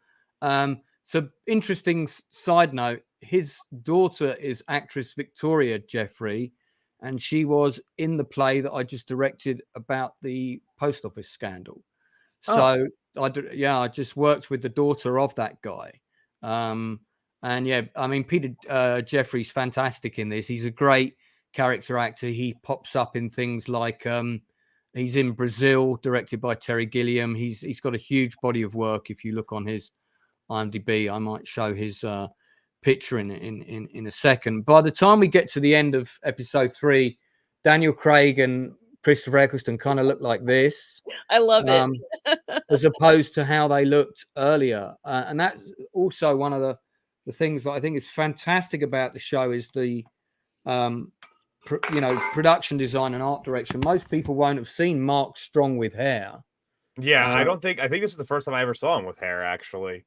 And I think he did have hair when they were making this, and when you see him bald later in the show, that's actually a bald cap. He still had hair when they were making Our Friends in the North. So actually, when you were just talking about that last bit of episode 3, I just had a thought here. Because you mentioned before, do we think that Tosker's having an affair and all that stuff? This show does not skimp on showing when people are doing things. Let me put it that way. It's like if they're, hooking up with prostitutes or, off here doing this and that, and in this sequence when he's at the club, take good care of him, and he's having a good time, but they never actually show him go back with anybody or anything like that. No, he gets he's just doing dancing, he's having a good time, but they never show him actually go into one of like the sex rooms or anything. No. I don't think they would, if he was supposed to be having an affair or doing these kind of things, I don't think they would skimp on it. I think they would show it. Because up to this point they have not ever been like, no, we can't, just imply, don't show. The one scene I forgot to mention is that Geordi and Jules do have a scene on their own where he actually says, look, why don't you run away with me and everything? And then Jules has got a line where she says, if you fuck for money, what difference does it make who you fuck? And that sums up the difference between the two of them. So that they're never going to have a happy ending at that point. So let's go back to Our Friends in the North. See what I did there? And cover that storyline. So that's Soho comes to that big dramatic end where the love of Geordie's life we see is you know, doing basically Benny Barrett's bidding to seduce officers and all the rest of it, and his heart is destroyed. So the end of episode 3 is bad for Geordie. We know he's mentally he's not in a good place. Up north, some of the other things that happen are Eddie starts trying to get the Willow Lane flats rectified. There's a scene between Connor, Eddie, and Austin. So Connor, we haven't mentioned before. He's a supporting character in the show, but he's the head of the council. And initially, in the first, we have a council scene. I think it's either in episode 1 or 2, and Connor is against these flats happening. Doesn't think that they're a good idea. Cities in the sky, somebody calls them. And then there's a scene with Edwards going around talking to people, going, if you want to come and see these flats, we've got one in Bordeaux or Spain if you want to come and see them. And basically, he gives all expenses trips to councillors to go and see these places in, you know, salubrious locations. And of course, when they come back from these trips, they're all like, yeah, we vote for these flats to be built. So the council is gradually all seduced, apart from Eddie. And then Eddie has this big confrontation meeting saying that, you know, with Austin, that you guys have got to pay for these flats to be repaired. And ultimately, Edwards doesn't pay for anything. And the ratepayers, i.e. us, are the people that end up paying for them to be fixed. So not only are they crap, but the public have to pay to get them repaired. And in the meantime, Edwards walks off with tons of cash. Now, it's when we see the inside of them, they're all covered with mold and everything else. Tosca comes back from work. He now runs a grocery business with a van, fruit and veg, as we call it in the UK. And that's when him and Mary have their massive fight. From an acting point of view, it's an amazing scene. It really shows you, wow, these two people, they function well in the same space as actors. This is a real performance. I think it's a brilliant piece of acting. That's the scene when she screams at him, "You never say you love me. You never say it." Quite a heartbreaking scene. What did that do for you when you were watching that as a woman?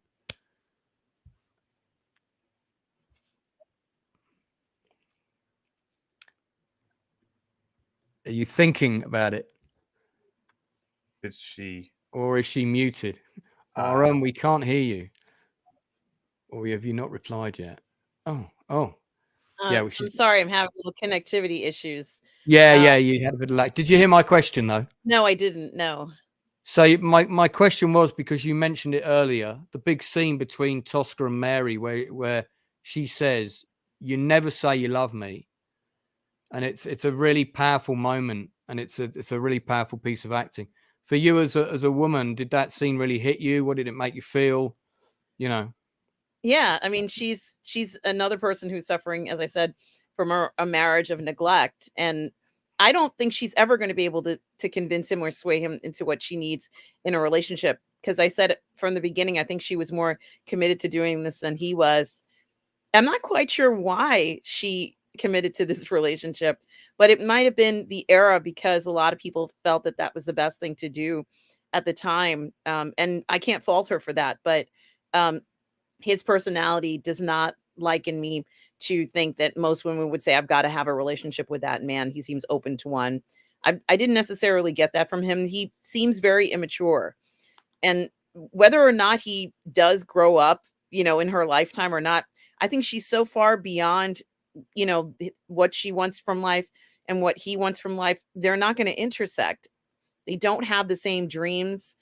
I don't even think they probably even have anything in common. So they have these obstacles where she's trying to make this work and trying so hard, but you know, I think that she was being honest with, she needs to hear him say those things. And is he going to do it in the future? I don't know. It's very iffy. She has a line which sums up their whole relationship, I think, where she sort of at the end of that screaming match, when they take a beat, and she says, "We got married too young." I think, and before they really knew who they were and all of that. So that's that's where they end up, I think, at the end of that scene. They kind of realize that their marriage is broken, can't be fixed. He might have also kind of managed to be with her at a vulnerable point, because sometimes people do have relationships with somebody and it's at a vulnerable point in their lives, and it does happen. This does happen to people. So it's not, sometimes people will see a relationship and they're wondering how that happened. And people meet each other, and whatever happens between them. As we saw once again, I guess they were on the beach or in the meadow or somewhere where she was taking them, because I guess she couldn't take him home to be with him. But I think she was lonely and he was lonely and he wanted to be with her, which there's nothing wrong with wanting to be with somebody. It's just that their actions had consequences that I think neither of them were prepared for. She's I think she's either just had the baby or she's heavily pregnant in that scene. I forget which. I think maybe by episode 3 she's had the baby. But he does come through for her at the end of the scene, because she breaks down in tears, because primarily it's the flat and the mold and I think also the damp and the fact that the flat's falling apart is kind of symbolic of where their relationship is at. And she's trying to put the paper back on the wall and it keeps falling off, and he's saying it's pointless doing that. That's like a reflection of their relationship. When she finally breaks down crying in that emotional moment, he's there for her. Actually, he kind of comforts her, and you get a sense he's going to try and do something to get them out of there. And that, as it happens, that does come to pass. Does she confess something to him about their son? That she almost accidentally killed him? Yes, she does say that. Yeah, because while she was trying to deal with the damp, she took her eyes off Anthony for a second, and Anthony almost pulled the wardrobe on. No. She knocked it down by accident. He was on the bed and it fell onto the bed, but then he had moved from the bed off screen. That's right. So it hit she was moving the wardrobe because the damp. She was trying to get, because she opened it up and all the clothes were moldy, so she was looking behind it to see why. And the damp was all there. And it probably was too heavy because it was probably waterlogged. So it was probably way heavier than it should have been. Probably, and significantly top heavy. Yeah. And that's why it fell over. And that's a breaking point for her. She nearly accidentally kills their son because of the problems in the flat. Yes. And things happen. Things like this happen to people, where I'm not saying that she's a horrible mother. This is not what my point is. Things like this happen to people. And who do you go to when something like this shocks you? You think you might have killed somebody.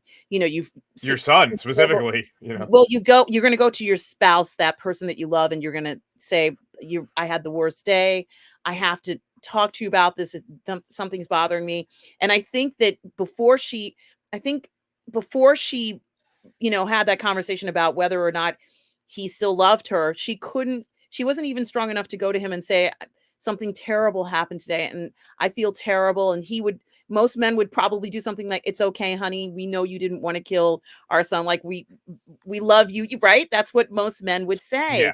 So I think it's interesting that she was afraid to tell him this until she could get that information from him about whether he still loved her, whether she could intimate things that when you're in an intimate relationship, you're going to tell your partner, I made such a big mistake and I'm so scared, and they would comfort you and console you. That's what she needs from him, especially in, as you were saying, Lance, these conditions that are not comfortable. It's not comfortable to live there. That would have never happened if the apartment or, flat or whatever was like that. But she needs him to say, you know what, we're going to make it, honey. It's going to be okay. Everything's going to be fine. She's not getting that from him. She's not getting those reassurances from him. Those designer flats are the same design, by the way, very similar design to the Grenfell one, the one that went up in flames in London few years ago. So you know how great they are, and the lifts often don't work and stink of wee, and they're not great places to. One little detail I think also plays a factor in that whole storyline of like how it's falling apart, and this works on both a character level and like a symbolic storytelling level. They are the poster family for those for that building. Like, yeah, for that's the building. right. That's Uh, right near the beginning of that yeah. episode where that Edwards is Yep. showing it at some kind of meeting and Nikki's there. And you see they mentioned that they're newlyweds with a new family, and they're going into this new building, and it's immediately dilapidating, just like their marriage. And yeah, that also, from a character perspective, also puts pressure on them to be like, well, why? How can we leave? We were basically given this to be like the, like their poster family. How can we like reconcile this? Like, I've tried to do it, like we've tried to do it like the right way, and it's not working. So there's a lot of little and that's one of those things you were saying like earlier about the economical way of writing. There's a lot of little layers to everything in this. yeah. That one little clip tells a whole story in itself. So There's a great interview with Peter Flannery in the Guardian newspaper. You can read it for free. I'll put the link in the chat now. And he called this show, when he looks back on it now, he calls it a posh soap opera. I have to tell him that I think he's doing himself a disservice when he calls it that. I think there's so much more to it than it just being written off as a posh soap opera. Like you said, there's a lot of layers. I mean, the headline of that article, which is a couple of years, I know it's 2022, so it's a year old. Our friends in the North still depressingly relevant, says the writer. I found it more relevant now than when I watched it when it first came out, because so much has happened politically in the world since then, in my country, in your country, corruption, etc. Wars and all the rest of it, and payoffs and people making money on schemes, particularly in COVID.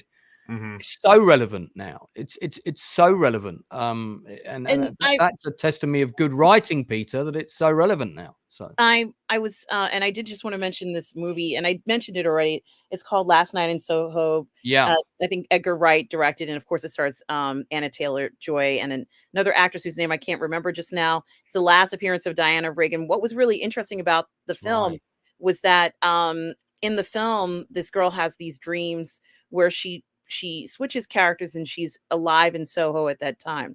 But what made the story interesting was that initially the character goes into Soho, thinks that they're going to have this great singing career and everything, and they end up being corrupted and turned into a prostitute. And I couldn't help but think about that when I started to watch the show, because there is nobody who wakes up in the morning, or any little kids who say, when I get older, I want to be a prostitute. There is not a single kid who says that. No. So, at some point during their life, something has happened, some type of corruption.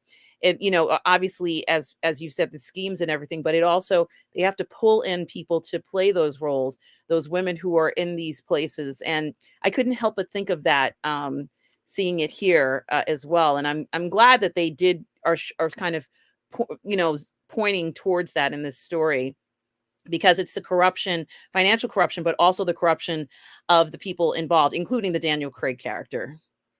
Yeah, no, absolutely. I'll show you what Soho looks like now when we get towards the end. Just continuing with the stuff that's happening up north in episode 3. The next scene that occurs after the argument between Connor, Eddie, and Austin over the fate of the Willow Lane flats, where it's apparent that they don't care. Nicky and his new girlfriend, they go and have a dinner. His new girlfriend is Helen. She is kind of dominates Nicky's character a little bit. She's obviously come from money. She's quite well spoken. She's got a degree and has a pretty good job, but she's also part of the anarchist movement, which was it was a niche but dedicated movement that was there and disappeared fairly quickly. The police clamped down on them and so on. But they go for dinner with Tosca and Mary, and it's a great scene. And Tosca brings up his job about working in a factory doing the stencils for Rhodesia, etc. And Helen pounces on him and immediately says he's part of the problem. He's part of the South African Rhodesia question. And he's like, I just stencil crates in a factory, love. And then the immediate scene after that, he finds out he's lost his job. because someone's reported that factory for being involved. And you get the sense that that's down to Helen, that she probably grassed up his work premises for doing what they were doing. We don't know whether that really happened, but you get the sense that she's responsible for him losing his job. But it's the one time that Tosca and Mary band together, because Helen is obviously a toxic, horrible person who's completely up her own arse. And as Tosca and Mary, they get up and they leave the restaurant. And Mary has this brilliant line, and she says to Helen, "You might want to blow your nose. It will help you talk down to it," when she's talking down to people all the time. And Tosca's quite endearing in this scene because she's explaining things to him, but he's not an educated guy. So he's like, "I'm still none the wiser, love. Could you elaborate on that a bit further?" And she comes out with more kind of intellectual waffle, and he's, "Nope, I still don't know what you're talking about." But it's a great scene, and that Mary kind of wants them all to be friends because she still kind of wants to be part of Nikki's life.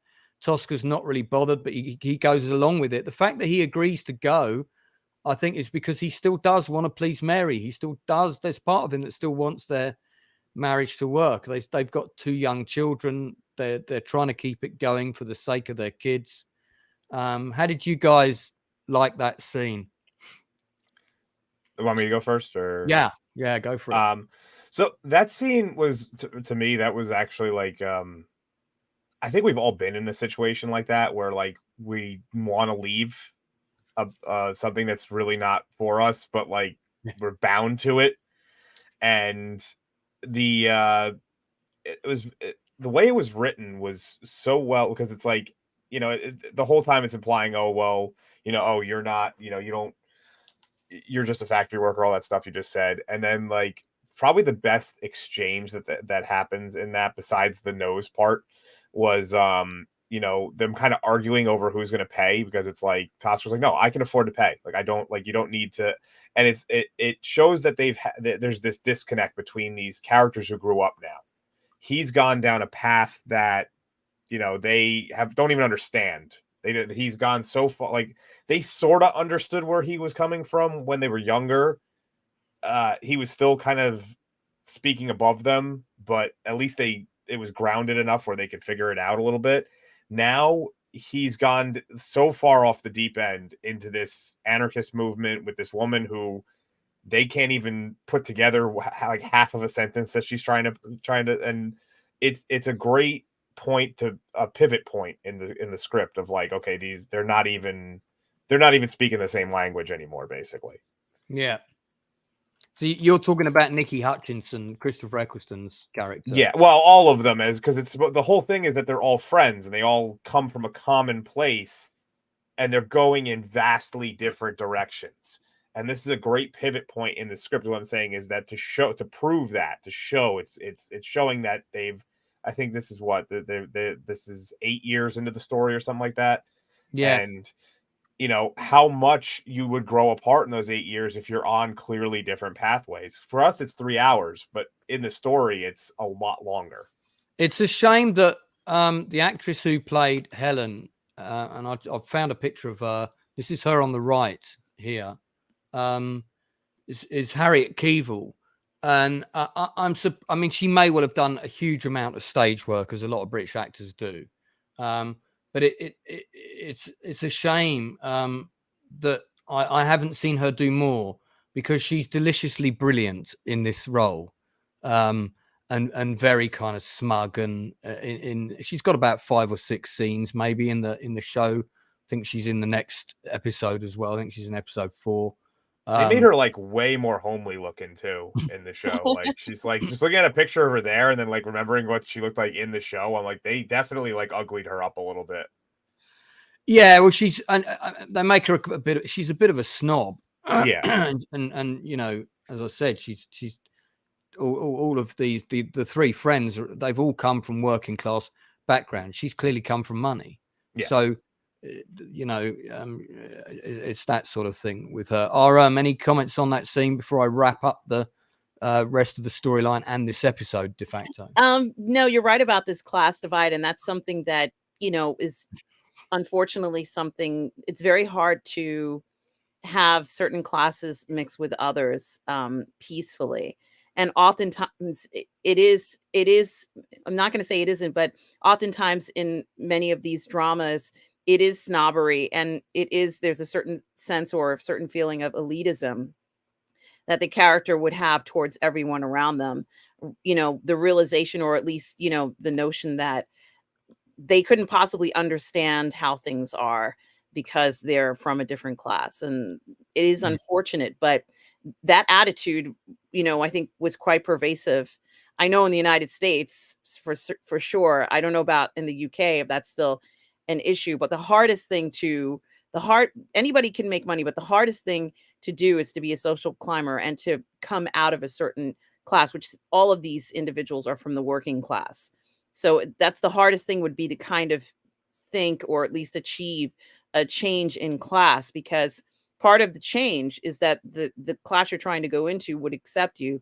And from many of these stories, we see that that's not the case. You're not going to be accepted, even though someone's having a relationship with this person. It doesn't mean that they're actually going to accept them. They're always going to have this feeling of elitism. Funnily enough, you're going to see that with Tosca later in the story. You haven't got there yet. The last bit to mention in episode 3 before we wrap this up is the storyline involving Claude Seedbrook, played by the excellent actor Julian Fellowes. Now, you guys would know Julian Fellowes better for being the creator of Downton Abbey.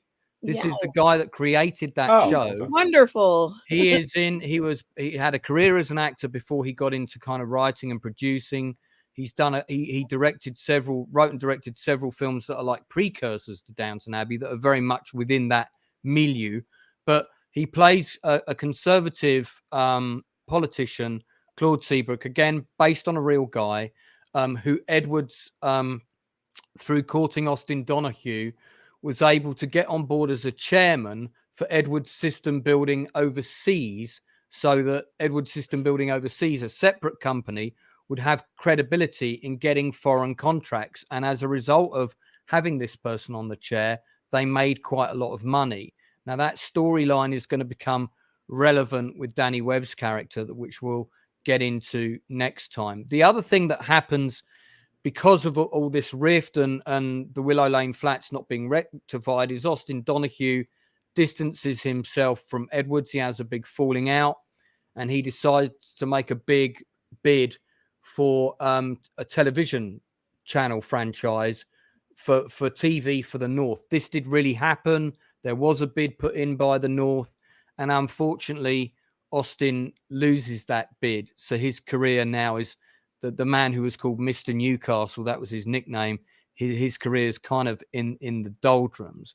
The other thing that happens is that while Eddie is investigating and trying to get some evidence on the Willow Lane flats to get them properly repaired, we realize that Nicky, who's now been fired by Austin, or I think he's walked out, he's actually got a folder with all the documents on Edwards System Building. He has all the proof because he was Austin's assistant, his PA. He's got all the proof of all the corruption that took place, and he's taken it with him. And one of the things that happens in the towards the end of the episode is he gives Austin that evidence back and doesn't use it. And for me, that's where Nicky's moral compass again has kind of failed him. He had the opportunity to actually bring someone to justice, but it would have also meant his own downfall because he was working there at the time. So he gives all the documents back to Austin, and therefore, at that moment in time, justice doesn't come calling on his door. And that kind of brings us really. I think we've covered everything that happens in the first 3 episodes there. I mean, quick. I know RM, you've got to go in a second. We are going to wrap up pretty quickly anyway. So RM, I go to you first. Your summary of the first 3 episodes, how it left you feeling, and I know Geordie Peacock's your favourite of the main 4. Tell me who your favourite of the supporting characters is as well. Of the supporting characters? Yeah, you can take anyone. maybe Julia. Oh, the Geordie's love interest. Yes. She has a couple scenes that I really like too. Don't worry. Yeah. And I did want to mention that Geordie and the character who's the guy who's right there, whose name I can't remember, they have now something in common. And that thing in common that they have is that they've sort of been, their reputations have been tarnished. In other words, when he started off, he was, this idealistic individual, only to find that he'd been working with somebody who was somewhat corrupt. And now he has a history of working with this person for quite some time. And he can't ever live that down. Like, he's not going to be able to explain that away. And of course, Daniel Craig's character also has now been corrupted. He didn't have any intentions of becoming a criminal or being involved in a criminal lifestyle, but now he's become corrupted. And this corruption, it's very interesting how the corruption can corrupt others around them, those that didn't have an intention of being corrupted. And it's a very detrimental, very hurtful thing in many ways to a community. He's still got a good heart, though, because there's a scene where he's charged by Benny Barrett to go and chuck out Zelensky from his flat where he's lived all his life, above what would have been in those days you would have had like you've got 3 days to come out or something like that. And Barrett expects him to be heavy and literally go and beat him up and throw him out, but he doesn't. He goes and has a conversation with him and just tells him this is how it is. And he sits down and has a cup of tea with him, I think. It's his old boss that used to run the cafe. Dark Hour, I mean, at the end of the 3 episodes, kind of where were you at with the show, and who was your favorite? I mean, Malcolm McDowell is definitely the favorite supporting, the king, but I would almost consider him a fifth main character. So if I had to go without picking him, I like David Bradley's character a lot. Yeah, he has some Eddie cool Wells. Mm-hmm. Yeah, he's a great actor as well. Fantastic. Yeah, I would say that. Yeah, because like I said, I would just almost throw Malcolm McDowell into the main characters, but so I would, he has some like moments, especially with his interactions with the father, Nikki's father, are really good. Well, that's our Friends in the North part 1. So we've covered episodes 1 through 3, which actually is on the DVD. That's the first disc. Now I'm going to talk more about this, and this is the DVD box set with the 3. It's not available on Blu-ray. You can still get it on DVD. It's also available on BritBox. It's also available on Apple TV. There may be some other places you can find it. I won't get too much into this now, but this show completely influenced my second play, Sticks and Stones, which you can get on Amazon, which I've always nicknamed Our Friends in Northern Ireland, because it's about 3 families, 30 years. It had exactly the same structure, very similar. People get pulled into political situations that they don't really want to get involved in. And if I hadn't have seen this show, I never would have written this play. So I would have written something else. So it totally influenced me as a writer. I would say of all the British television that I've watched, that and also the Hillsborough film, which I'm going to do about on a different show, influenced me more than anything. And I have the original play brochure from when the play was first performed back in London in 1999. So it's not that many years after. And here it is here. That's the original. This is the original brochure. And I did a breakdown of the timeline. And actually in the forward here, Our Friends in the North gets a mention. And then when I actually published the play itself, one of the people I dedicated it to was Peter Flannery, and there's a big shout out to him. And I sent him a copy, so he has got a copy of it. So there you go. So Our Friends in the North currently has a rating of 8.6 on IMDb. Now, out of 10. Bearing in mind, let's pretend you've only seen the first 3 episodes, which in Aram's case is the truth, and in Dark Hour's case is up to nearly the end of episode 5. But based on the episodes you've seen thus far, what would your rating be overall for the show out of 10? I'd give it a 9 out of 10. Cool. Dark Hour? Probably an 8. I'd probably give it like an 8. Okay, well, those are still good ratings.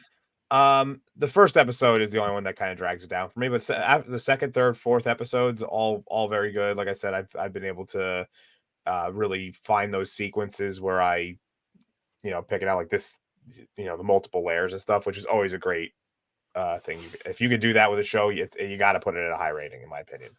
Yeah, fantastic. All right, so before we wrap up, just to remind people, I'm back on probably. I'm doing a gaming stream. It might be tomorrow night, but I think it's more likely to be Monday or Tuesday night. On Wednesday, I am interviewing Stuart Urban, who directed the first 3 episodes, including all of the Soho stuff of Our Friends in the North. We're going to talk about it with him. Not just that, but other stuff he's done in his career, including the recent serial killer murder. And he did the documentary on the disappearance of Susie Lamplugh. He did one of my favorite films, An Ungentlemanly Act. So we're going to get into some really great stuff there. And I've got a couple of other cracking interviews coming this side of Christmas. I will tell people more about those later. Aram, where can people find you? Tell us what you got coming up. You can find me on my YouTube channel, Positive Fandom, but you can also find me on another YouTube channel that I'm involved in called The Burn Network. Tonight, I'm going to be doing Midnight Musings with Robert Meyer Burnett and Lael on the channel at midnight. That's what we're supposed to be doing. Tomorrow, I'll be doing my Sunday brunch show at 10:30 a.m. Eastern Standard Time.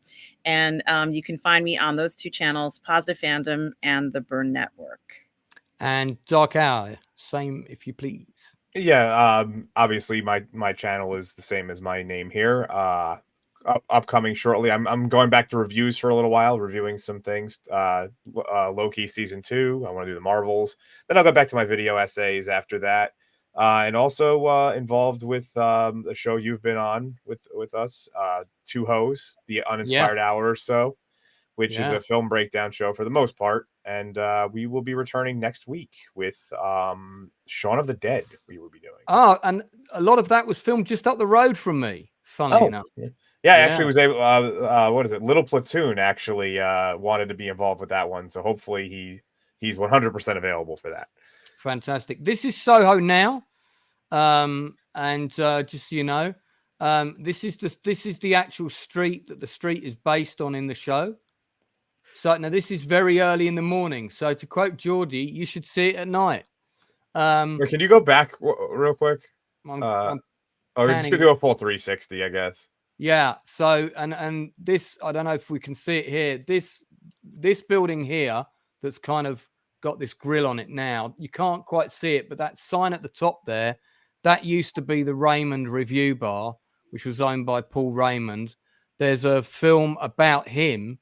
And he would have been close friends with the Benny Barrett character. And there's actually a movie about him starring Steve Coogan playing that role.